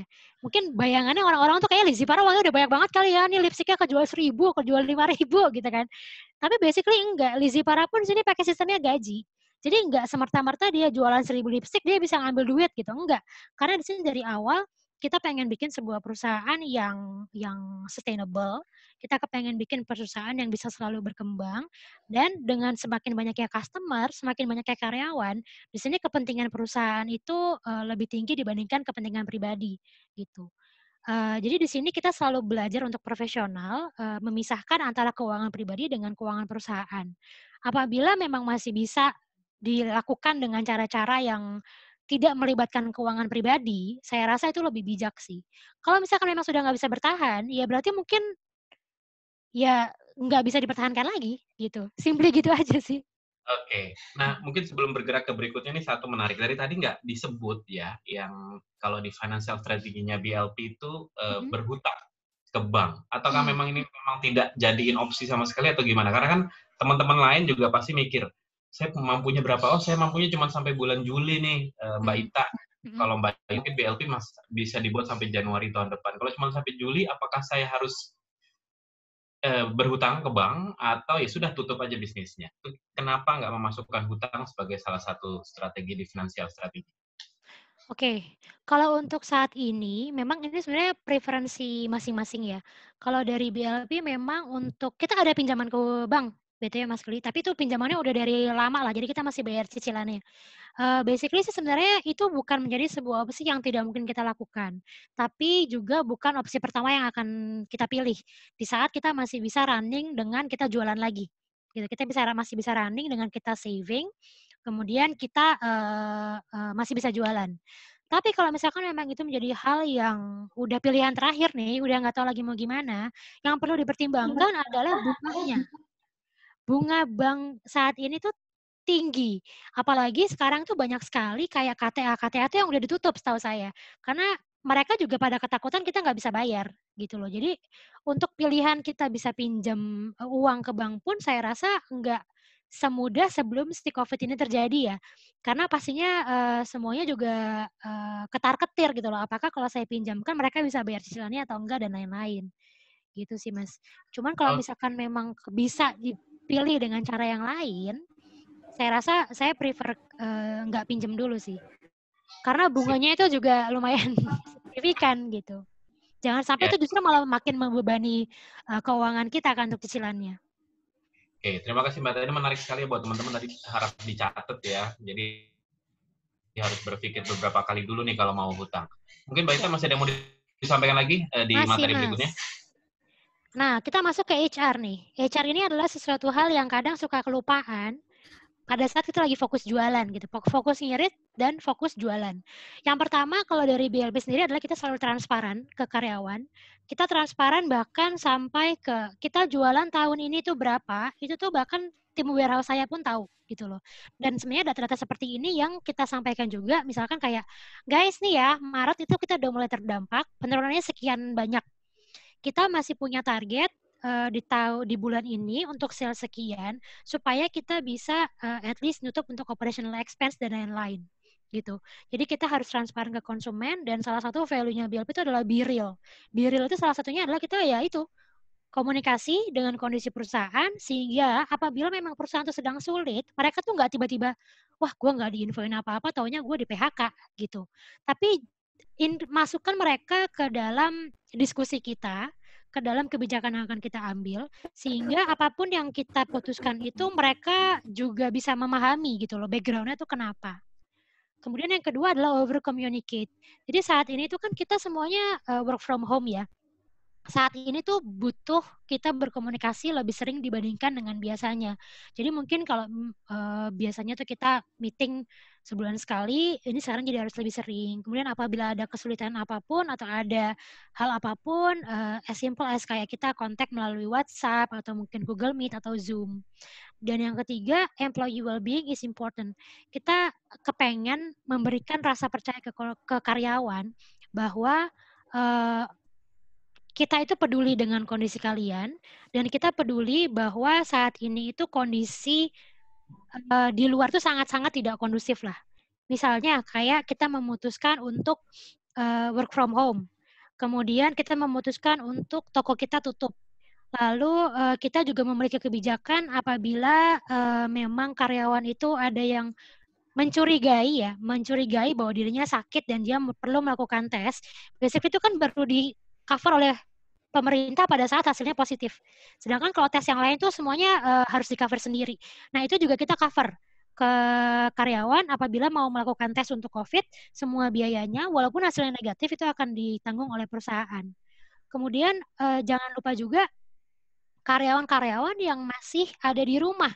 Kadang tuh kita terlalu fokus supaya, lu kerja enggak? Gitu kan, bener enggak nih kerjaannya? Gitu. Jangan sampai kita hanya fokus ke hasil pekerjaannya, tapi lupa bertanya, halo apa kabar? Kamu baik-baik saja atau enggak? Gitu. Jadi apa yang bisa kita lakukan dari perusahaan supaya at least bisa memberikan mereka itu penghiburan lah ya.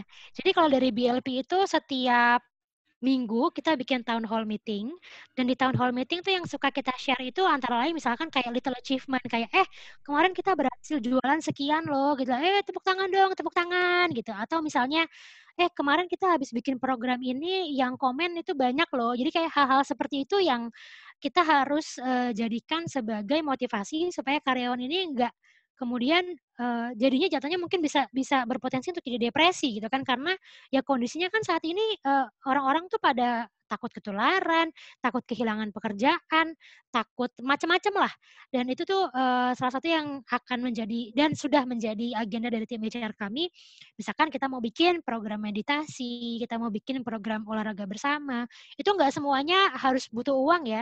Kadang tuh banyak sekali misalkan kayak bisa bikin Zumba bareng online dan lain-lain. Kemudian kita juga membuat strict SOP untuk COVID-19 karena kalau BLP kan saat ini masih ada yang bekerja dari kantor untuk tim operasional, sehingga kita memastikan juga kita memberikan fasilitas alat-alat pendukung supaya mereka tetap bisa bekerja dengan nyaman.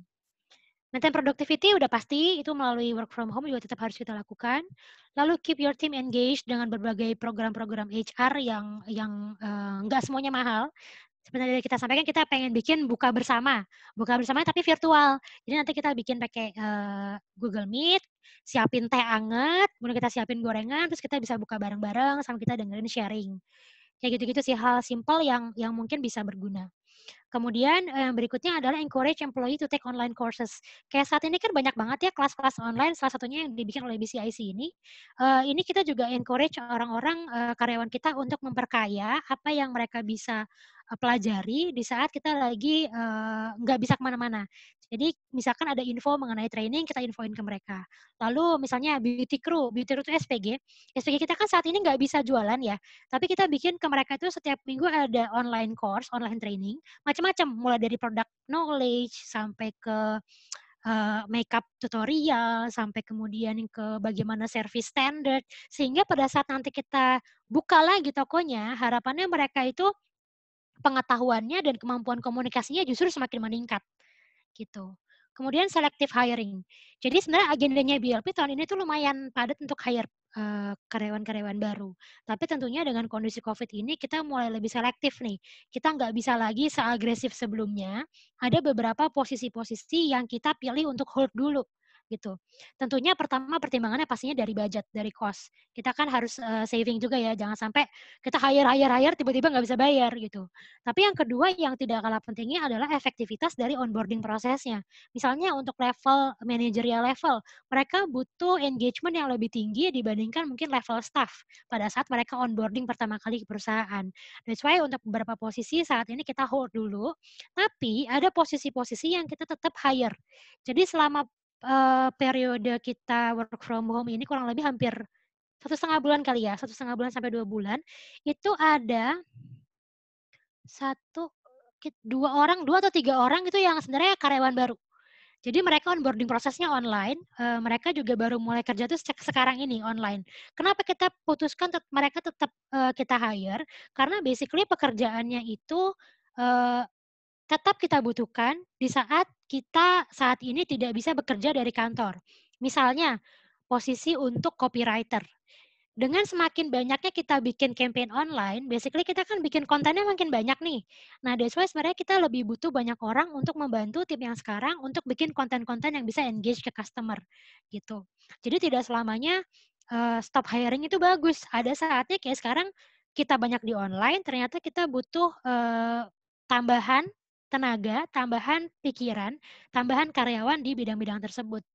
Kemudian yang terakhir ini adalah reduce payroll if needed. Ini adalah kondisi perusahaan yang mungkin memang dia butuh dana lebih untuk bisa memperpanjang runway yang untuk dia bertahan sampai COVID ini selesai. Saya rasa ini adalah suatu hal yang tidak tabu untuk kita lakukan di saat ini, karena kan setiap perusahaan tuh punya strategi masing-masing juga ya.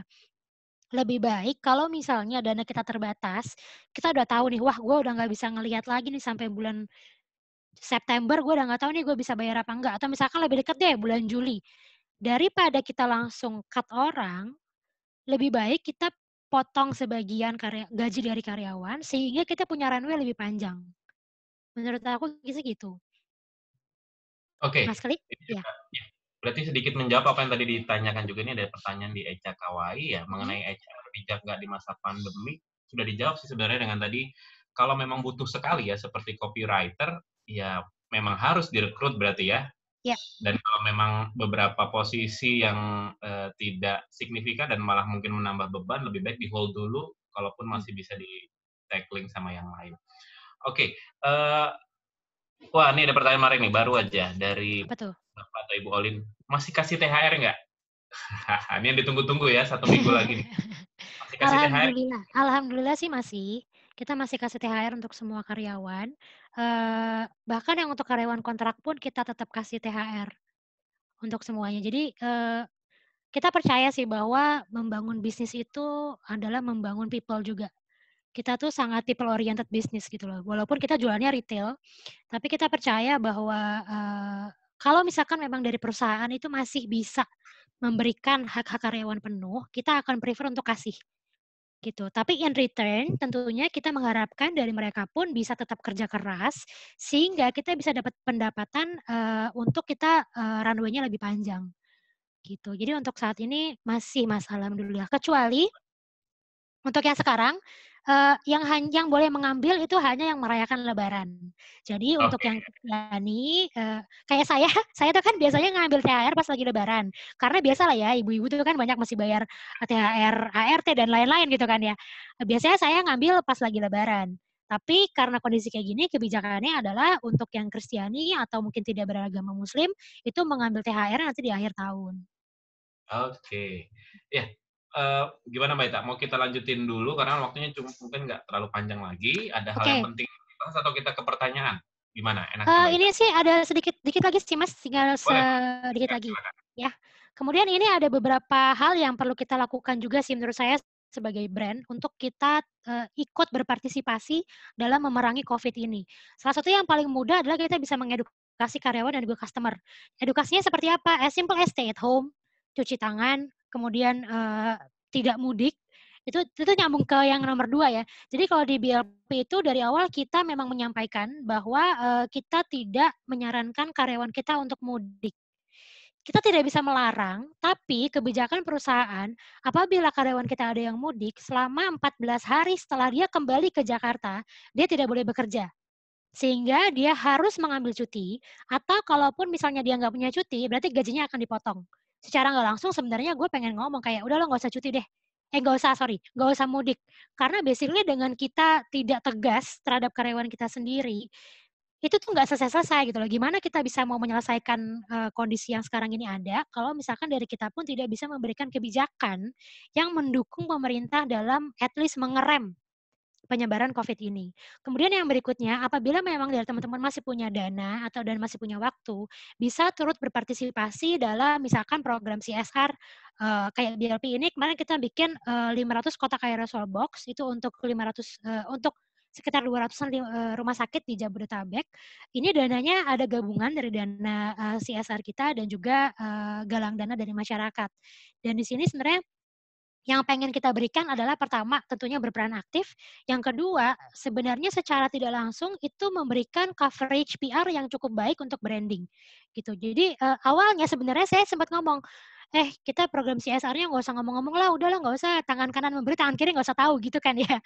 Cuman ternyata memang dari tim marketing dan PR menyampaikan bahwa ini ada PR value-nya juga sih, sayang kalau misalkan kita nggak naikin gitu. Jadi akhirnya kemarin kita bikin program ini dan coverage-nya itu bahkan kita sampai diliput media dari Taiwan. Kemudian kita diliput dari Jakpos, kita diliput dari macam-macam lah.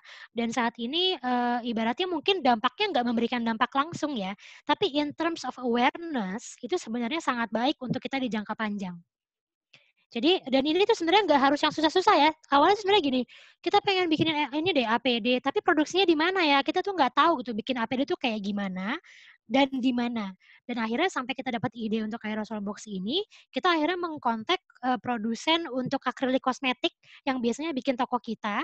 Ternyata dia bisa bikin box ini dengan harga yang terjangkau gitu. Akhirnya kita perbanyak sampai targetnya tuh pertamanya di 250, tapi karena demand-nya naik, kita naikin lagi ke 500. Tapi kemudian sumbangannya ternyata melebihi yang kita targetkan, akhirnya kita tambahin itu sekitar 520 gitu. Kemudian yang berikutnya, mau bahas lagi Mas Kli? Boleh langsung aja biar kita nanti langsung di akhir kita. Oke. Ya, ini adalah BCP yang perlu teman-teman mungkin rancang di saat kondisi pandemik seperti ini. Jadi yang pertama, kita itu harus menganalisa business impact analysis. Jadi di sini yang harus kita analisa adalah potential threats atau potential problem yang kira-kira bisa mengancam kelangsungan hidup perusahaan kita. Kemudian kita create strateginya seperti apa, lalu development-nya seperti apa, lalu kita testing. Contohnya untuk BLP yang paling gampang adalah gini. Business impact dari toko kita tutup. Itu kan threats ya, otomatis tuh sales-nya tuh sama sekali nggak masuk gitu. Kemudian kita gimana nih caranya untuk kita bisa recover, supaya at least anak-anak yang kita pekerjakan di offline dan cost yang kita keluarkan di offline itu at least menghasilkan revenue juga buat kita. Akhirnya kita bikin plan untuk kita bikin sistem WhatsApp yang tadi saya sampaikan sebelumnya. Jadi kita punya database konsumen offline, kita punya nomor teleponnya, kita punya email dan namanya. Kita pakai database tersebut dan yang tadinya beauty crew itu mereka bekerja di toko, kita berikan mereka SIM card dan kita beri SOP. Kayak misalkan standarnya untuk greeting itu seperti apa di WhatsApp, kemudian kita bikinin katalognya seperti apa, kita bikin promotion khusus buat mereka, supaya mereka bisa jualan, dan akhirnya sekarang mereka itu secara nggak langsung menjadi SPG online atau kontak ke konsumen mereka untuk melakukan pembelian secara online gitu, yang tadinya offline jadi pindahnya ke online. Jadi itu adalah development-nya dari segi plan-nya di situ tuh. Kita bikin sistem WhatsApp-nya, kemudian yang berikutnya testing and exercise adalah kita ngetes dulu. Sebenarnya sistem ini works apa enggak. Jadi selama 1 minggu kita tes dulu ke supervisornya yang terjun langsung kontak ke konsumen untuk memastikan bahwa SOP yang sudah kita bikin itu memang benar-benar efektif gitu. Dan tentunya ini bisa dilakukan buat lini-lini bisnis kita yang lain ya, misalkan kayak di operation juga bisa threats-nya apa, di marketing threats-nya apa, lalu apa yang harus kita lakukan, sehingga apabila memang benar-benar hal tersebut terjadi, kita sudah tahu apa yang akan harus kita lakukan supaya at least bisnis kita tuh tetap bisa berjalan. Kurang lebih begitu. Oke, kita dapat tambahan waktu nih dari teman-teman BCIC, jadi bisa ada waktu sekitar 20 menit ke depan.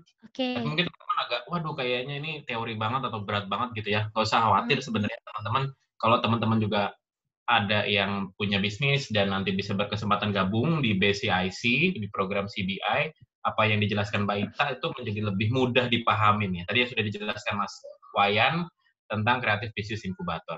Baik, Mbak Ita, mungkin ke pertanyaan dulu ya Mbak Ita ya, supaya kita ada yang lebih interaktif. Nah, mungkin pernah melakukan kolaborasi nggak dalam masa istirahat wabah ini? Kan ini ada yang nanya dari Echa ya, namanya cross promotion dengan brand lain. Pernah dilakukan nggak selama masa COVID ini? Saat ini sebenarnya kita justru lagi melakukan nih. Jadi kalau ke website kita bikin bundling sama Nivea. Jadi kalau misalkan beli produk bundle kita, Nivea dengan produk BLP itu mereka basically bisa dapat harga yang jauh lebih ekonomis. Gitu. Itu sih sebenarnya salah satu hal simpel yang bisa dilakukan. Selain hal-hal lain ya, misalkan kayak cross promotion, misalkan beli di saya akan dapat voucher di brand X. Begitu juga sebaliknya. Saya rasa itu adalah salah satu strategi yang perlu dipertimbangkan sih, supaya kita bisa bikin promo yang menarik, tapi nggak selalu diskon. Oke, itu gimana ya? Maksudnya prosesnya mungkin yang lain pada nanya nih. Itu juga ada yang mau, boleh nggak saya misalkan saya masih baru, tapi saya mau cross promotion dengan BLP gitu ya.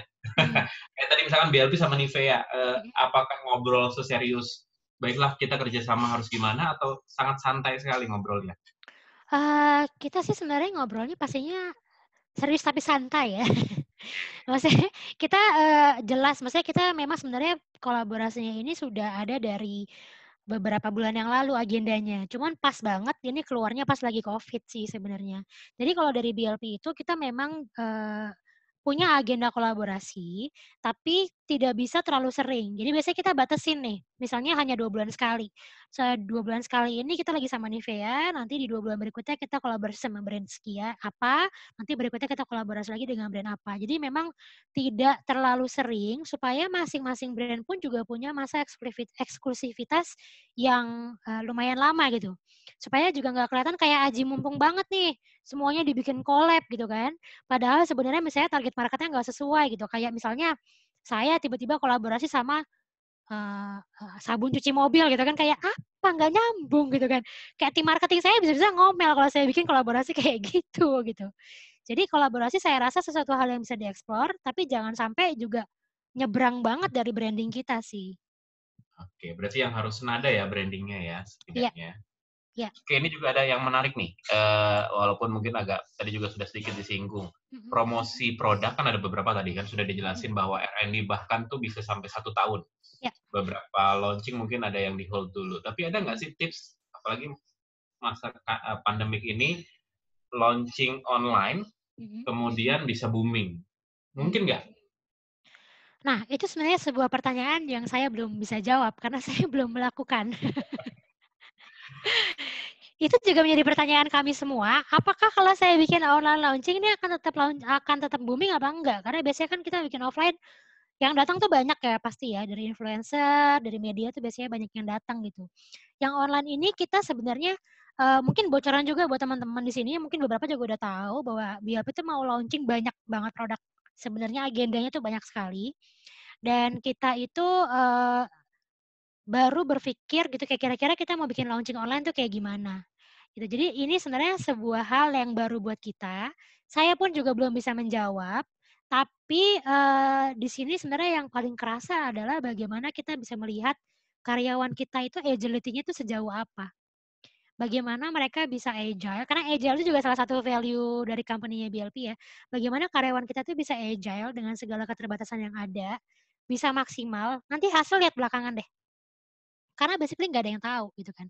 Tapi yang pengen dilihat dari manajemen adalah kreativitasnya tim kita untuk bisa berkarya, bisa maksimal, menyampaikan key message dari launching tersebut dengan secara online gitu. Dan di sini kita butuh bantuan dari semua tim ya, bukan hanya tim marketing aja gitu, kayak dari tim finance, dari tim HR, kalaupun mereka punya ide itu boleh banget di-share.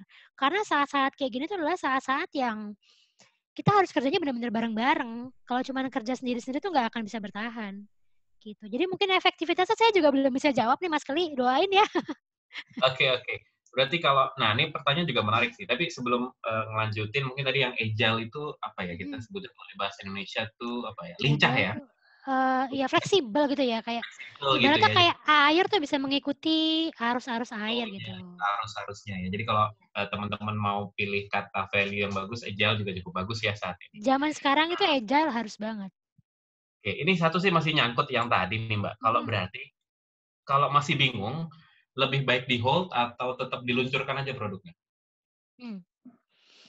Sebenarnya ini kebijakannya tergantung masing-masing perusahaan. Dari kami, kalau dari BLP, sebenarnya produk yang mau kita launch itu udah kita hold gitu. Jadi sebenarnya ada beberapa produk yang harusnya tuh launch-nya di bulan April, itu kita hold. Harusnya launching di bulan Mei, itu kita hold. Tapi di satu sisi juga kita ngelihatnya kita punya biaya warehouse. Dan kalau kosmetik itu kan sekali produksi bukan cuma 10-20 ya. Satu warna tuh 10.000. Kebayang nggak sih 10.000 barang dikali 5 warna, 50.000 barang numpuk di warehouse, sedangkan shelf life-nya tuh jalan terus. Gitu. Kita kan ada expiry date juga ya, Mas. Jadi kalau kita tunggu sampai si pandemi ini benar-benar selesai dan kita nggak tahu selesainya kapan, menurut saya juga nggak bijaksana. Jadi that's why kita bikin oke, kita ada beberapa yang hold, bukan hold karena kenapa-kenapa, tapi karena kita butuh waktu untuk berpikir dan merancang strategi gimana caranya supaya launch ini bisa jalan dengan semua keterbatasan, gitu. Tapi kalau misalnya produknya mungkin baju yang nggak ada expiry date-nya dan mungkin produksinya bisa di-hold dulu, itu saya rasa bisa jadi salah satu pertimbangan juga sih. Ya, berarti harus dipikirin beberapa faktor tadi ya, expiry Betul. date, kemudian beberapa hal yang lain supaya ya tadi keputusannya bukan keputusan yang sifatnya dadakan, tapi benar-benar teknikal sekali gitu ya. Iya. Dan mungkin kalau misalnya bisa dipilih juga Mas produksinya, misalkan ya kita mau launching produk atau misalkan kita mau produksi barang nih, kita produksi lagi atau enggak ya, bisa dipilih-pilih produksi barang yang memang udah pasti laku aja. Yang memang nggak laku itu mendingan di hold dulu deh gitu. Jadi at least kita punya barang buat kita keluarin, buat kita jual, tapi nggak terlalu banyak biaya yang harus kita keluarkan untuk produksi di awal. Ya, dan juga branding strateginya nggak perlu diperbarui ya, karena masih orang sudah cukup aware. Ya. Oke, ini ada pertanyaan lagi dari Ibu Sari. Ini Ibu Sari, tadi sebentar kemana ya? Bagi tips dong Kak Ita untuk strategi product development dan R&D-nya, dan memilih jenis produk kosmetik yang relevan untuk konsumen dan tren. Wah, ini saya nggak bisa jawab nih pasti. Sebenarnya silakan. itu kalau menurut saya adalah yang paling penting kita tetap up to date ya. Up to date dengan perkembangan tren masa kini. Dan kalau misalkan memang mau develop suatu produk, apapun deh, bukan hanya kosmetik ya, baik itu makanan atau misalnya pakaian, coba cari sampel sebanyak-banyaknya kalau menurut saya. Jadi misalnya Anda punya beberapa supplier, Anda mau bikin masker misalnya. Bikin ke semua supplier itu masker, mana yang bisa menghasilkan barang yang paling bagus dan juga harga yang paling sesuai. Mana yang mau dikorbanin nih? Pasti biasanya ada yang barangnya lebih bagus, tapi harganya lebih mahal, atau sebaliknya gitu kan. Jadi itu sih menurut saya perlu untuk kita membandingkan satu sampel dengan sampel yang lain. Kemudian yang pertama tadi adalah kita tentunya harus market testing dulu. Market testing kira-kira sebenarnya orang-orang itu sukanya yang seperti apa? Paling gampang adalah ngetes di dalam lingkungan kita sendiri gitu. Kayak misalnya kita mau bikin produk baru, yang nyobain ya anak-anak BLP dulu gitu loh. Lo suka nggak sama barangnya? Kalau nggak suka ya yang nggak disukain itu seperti apa? Kemudian kalau suka yang bikin suka tuh apa? Dan yang tentunya yang paling utama adalah kita sebagai ownernya, sebagai foundernya harus percaya sama produknya, kita juga harus suka. Kalau nggak bakalan bisa jualan gitu. Ya nggak sih? Mau kita bikin produk yang sefantastik mungkin gitu ya, misalkan lipstick berubah warna, tapi kita sendiri pun nggak bakalan mau pakai, itu tuh bakalan susah jualannya.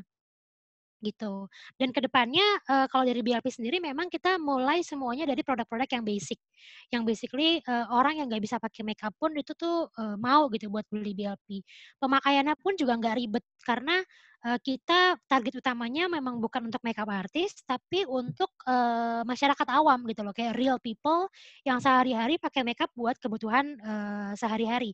Nah, di situ saya rasa juga sebenarnya saat ini tuh bukan waktu yang tepat untuk kita trial and error produk-produk yang kita masih tanda tanya ya, ini bakalan disukain sama market apa enggak gitu. Karena resikonya menurut saya terlalu besar. Jadi menurut saya kembali ke basic needs yang memang orang-orang butuh dan orang-orang pakai, itu menurut saya yang lumayan aman sih untuk kita product development. Oke, baik. Ini mungkin ada sedikit yang agak lintas nih pertanyaannya, tapi mungkin juga menarik ya, karena mungkin dialami juga semua. Ini dari Banda Aceh. Ya, kalau misalkan konsumennya sudah tidak ada gitu, Mbak, produknya masih ada, konsumennya sudah tidak ada. Saya sih belum tahu ya definisi konsumen tidak ada itu mungkin daya belinya sudah menurun atau apa gitu ya.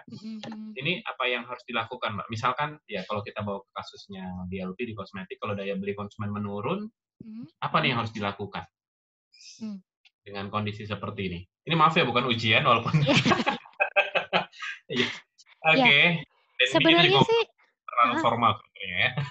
Sebenarnya sih yang saat ini terjadi juga saya rasa lumayan memberikan dampak ya, bahwa orang-orang itu daya belinya udah nggak kayak dulu lah. Mungkin mereka masih punya uangnya, tapi basically banyak kan tuh untuk saving dulu, karena nggak tahu gitu loh kayak kira-kira ini bakalan bertahan sampai kapan. Jadi kalau misalkan memang konsumen yang nggak ada ini misalkan kayak mungkin yang paling signifikan misalkan wedding industry ya nggak sih? Konsumennya menurut saya nggak ada.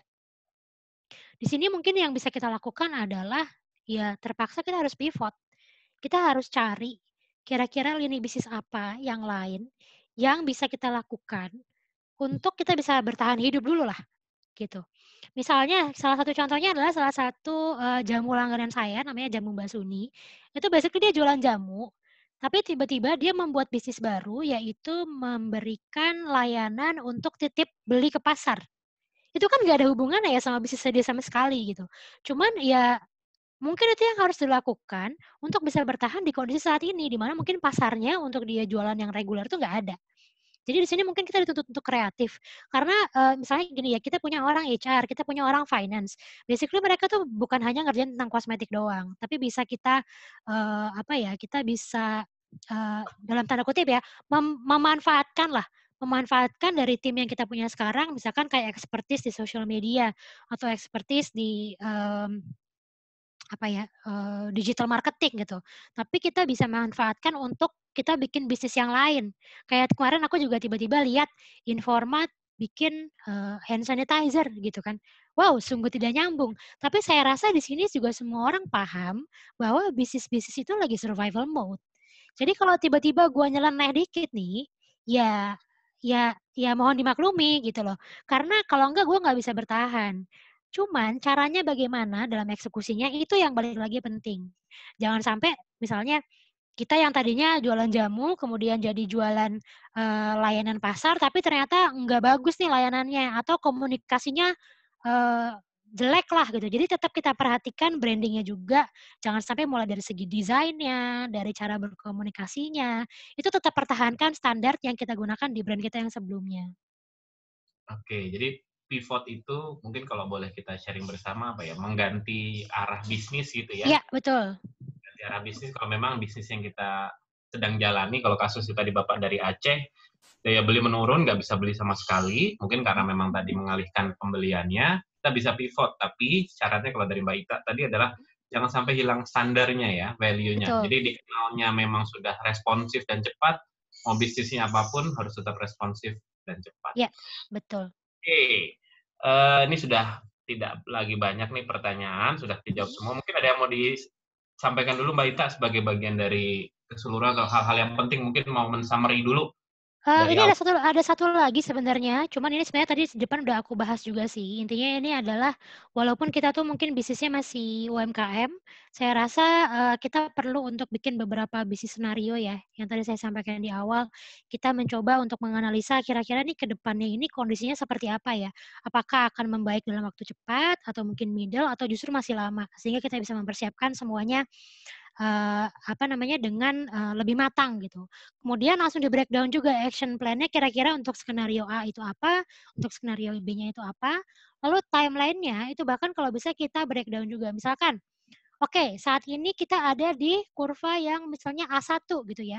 Current situation itu ternyata kondisi penjualan online masih bagus, offline tutup, kondisi yang positif COVID sekian, PDP-nya sekian, dan lain-lain. Jadi semuanya itu dimonitor.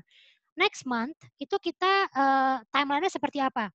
Berarti bulan depan dengan kondisi seperti ini harapannya toko sudah buka sekian kita list semuanya dan nanti along the way kita selalu monitor kira-kira progresnya seperti apa. Apakah memang sesuai dengan skenario yang di awal atau ada yang perlu kita sesuaikan lagi gitu. Jadi ini harapannya sebenarnya setiap bisnis itu memiliki kalaupun misalnya ya sekarang itu kondisinya kayak gue masih aman kok sampai akhir tahun gitu duitnya. Tapi jangan salah loh, kita kan ini kondisi sesuatu yang belum pernah terjadi sebelumnya. Jadi sebaiknya kita mengantisipasi setiap skenario yang mungkin terjadi. Gitu. Dan at the end sebenarnya kayak percaya bahwa ini semua tuh akan berlalu dan kita tidak sendiri, semua pun mengalami hal yang sama. Jadi ini adalah saatnya kita bisa saling bantu sih sebagai sesama pemilik bisnis, sebagai sesama individu, kita bantu apa yang bisa kita bantu sehingga kita bisa melewati semua krisis ini dengan baik, dengan kuat sehingga nanti pas udah selesai aku yakin sih kayaknya orang-orang tuh bakalan jadi lebih kreatif lagi, bakalan jadi lebih efektif lagi dan yang tadinya nggak kepikiran itu jadi kepikiran gitu. Mungkin dari aku itu Mas Keli. Oke, terima kasih buat Mbak Ita, sangat clear ya dari awal sampai yang terakhir dan pertanyaan juga semua sudah dijawab. Jadi tadi beberapa kuncinya teman-teman mungkin sudah banyak yang mencatat. Pertama yang dilakukan oleh Mbak Ita adalah cek dulu tadi langsung telepon CFO-nya gitu ya. Berapa uang yang dipunya? Mungkin yang harus teman lihat juga teman-teman IKM juga lihat, sobat-sobat IKM lihat punya berapa, lalu buatlah skenario planning gitu ya Mbak ya dari tadi beberapa, karena beberapa skenario planning ini penting karena belum tentu kita selesai di Juli, tapi bisa juga selesai besok gitu. Jadi kita harus punya semuanya.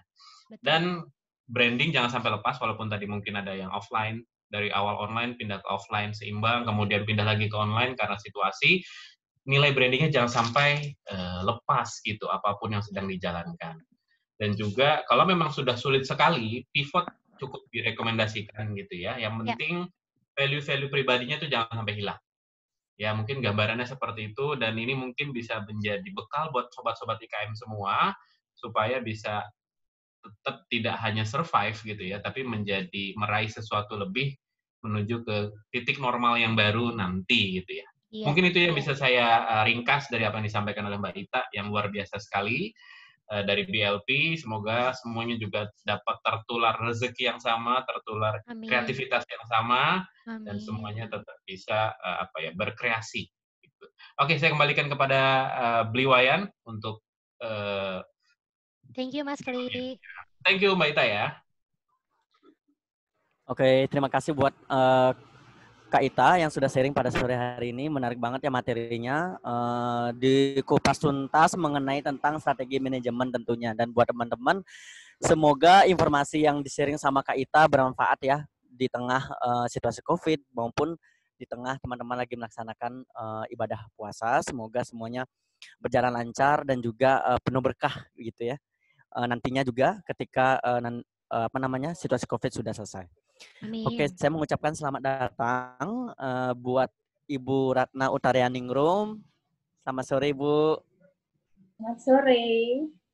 Oke, pada sore hari ini kita sudah sampai di penghujung acara tentunya. Namun sebelum menutup kegiatan workshop kita pada sore hari ini, saya mempersilakan buat Ibu Ratna Utarianingrum selaku Direktur Industri Kecil Menengah, Kimia, Sandang, dan Kerajinan dan Industri Aneka untuk memberikan closing statement-nya pada sore hari ini. Silakan, Ibu. Ya, terima kasih Mas Wayan. Assalamualaikum warahmatullahi wabarakatuh. Selamat sore, selamat sejahtera untuk kita semua. Kita bersyukur hari ini di weekend kali ini kita bertemu lagi dalam e-learning yang ternyata makin lama makin banyak dinanti orang. Terima kasih kepada Mbak Ita yang sudah begitu banyak sharing sebagai seorang pelaku industri kosmetik ya. Yang sudah banyak memberikan pencerahan kepada teman-teman pelaku lainnya. Mas Kli, terima kasih sudah berusaha menggali, mengeksplor apa saja yang ada di Mbak Ita sih biar tertular ke orang lain. Ini sangat bagus sekali. Saya melihat beberapa hal yang memang tadi bisa diambil dari Mbak Ita bahwa tapi yang sebetulnya karena saya tidak begitu paham manajemen yang industri kosmetik dan tidak paham bagaimana tadi brand harus diapakan gitu karena saya bukan pelaku bisnis, tetapi sepertinya ada clue yang tadinya saya tangkap juga bahwa Mbak Ita ini mengerjakan sesuatunya dengan hati, dengan cinta, dengan hati. Artinya dia mempunyai keinginan untuk selalu menjaga image dari brand yang sudah dia bawa. Dia tetapkan itu standarnya, dia bagaimana nanti continuously dari bisnis ini juga basicnya adalah brand yang akan dia bawa, kemudian bagaimana dia juga menciptakan skenario bisnis, sehingga pada saat pandemi seperti ini, kita diberi kesempatan untuk saling mengkoreksi lagi bisnis kita, dan tadi ada yang sangat bagus, saat seperti inilah kita saling berbagi. Karena kita tidak sibuk dengan urusan PO, tidak sibuk dengan urusan ini, tetapi kita bisa saling berbagi, saling menguatkan dalam kondisi sulit. Yang tadi kuncinya lagi adalah ada kemungkinan pada saat kita selesai pandemi ini, yang muncul adalah para kreatif-kreatif muda yang ternyata bisa menyelesaikan masalah dengan solusi-solusi kreatif yang bisa mengembangkan bisnisnya. Ini yang kita harapkan sekali, karena saya tahu sendiri industri kosmetik ini pelaku UMKM-nya banyak, kemudian industri besarnya juga ada, tetapi kita masih perlu sinergikan pemilik-pemilik brand ini untuk untuk bisa menggerakkan industri ini. Karena kearifan lokal kita juga bagus, rumput laut di wilayah timur itu sangat bagus untuk kosmetik. Saya pernah melihatnya, bagaimana mereka juga berusaha mengembangkan ini. Ini tentunya akan menjadi kekuatan yang luar biasa. Jadi terima kasih Mas Kli, menggalinya bagus sekali, sehingga merangkumnya juga pas, bisa menjadi pegangan bagi teman-teman yang hadir saat ini untuk mengembangkan bisnisnya ke depan. Jadi saya berharap industri kosmetik yang sekarang kosmetik ini tidak hanya disukai oleh perempuan, oleh kaum hawa saja, tetapi banyak loh Bliwayan dan teman-temannya itu sudah seneng banget dia pakai pomade, pakai segala macam skincare dan sebagainya kalah nih. Jadi ini adalah sebuah industri yang sebetulnya peluangnya besar. Indonesia itu penduduknya besar, semua suka tampil cantik, semua suka tampil menarik, semua pingin dilihat sebagai jati dirinya melalui kosmetik yang dia pakai. Ini adalah peluang. Jadi saya sangat support sekali teman-teman pelaku di sektor ini. Mudah-mudahan workshop kali ini yang Kementerian Perindustrian selalu kawal bersama tenan-tenan BCIC yang luar biasa bisa menghasilkan sesuatu yang bermanfaat bagi kita, bisnisnya kita, kemudian bagi masyarakat di sekitar kita, dan tentunya bagi perkembangan industri nasional. Terima kasih saya ucapkan pada semuanya atas atensi pada acara ini, dan mohon maaf apabila ada kekurangan. Saya kembalikan lagi ke Mas Wayan. Selamat sore. Terima kasih Bu Selamat Ratna. sore, terima kasih. Oke, saya mengucapkan sekali lagi terima kasih banyak buat Ibu Ratna dan tim Kementerian Perindustrian sudah mendukung penuh pada kegiatan sore hari ini. Tentunya narasumber kita yang luar biasa, Kak Ita dan juga kakaknya Kak Icil. Terima kasih sudah support dan juga memberikan waktu pada sore hari ini untuk berbagi. Tentunya nanti berkahnya menyusul ya dari Tuhan tentunya. Amin. Dan Mas Kli juga yang memoderator pada sore hari ini tentunya sangat luar biasa dan sangat nyambung banget pada sore hari ini workshopnya. Terima kasih. Dan buat teman-teman, terima kasih sudah antusias begitu ya bertanya dan juga mengikuti kegiatan kita pada seri kedua workshop online pada sore hari ini. Tentunya kita nanti akan hadir lagi untuk seri ketiga kita. Tetap untuk pentengi Instagram kita di @BCIC Official. Dan kita meminta buat teman-teman nanti jangan lupa untuk mengisi form feedback. Nanti materi kita akan kirimkan jika teman-teman sudah mengisi evaluasi pada sore hari ini. Dan kabar baik juga buat teman-teman, nanti jangan lupa ya untuk ikut program kita Creative Business Incubator yang akan dilaksanakan untuk tahun 2020 ini di perkiraannya di bulan September.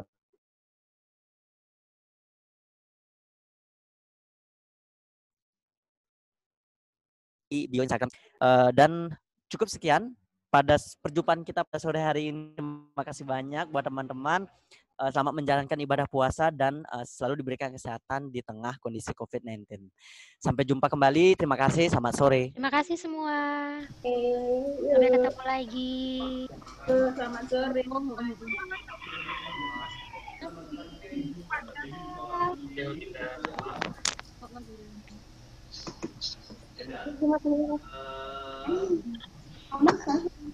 Nah, aku boleh keluar? Atau ada yang mau diomongin lagi? Tidak boleh, dipersilakan nggak? Thank you ya, Bliwayan. Thank you Mas Kli, Mas Diki. Terima kasih, Kak Ita. Terima kasih, Kak Ita. Ada yang salah-salah kata, mohon maaf.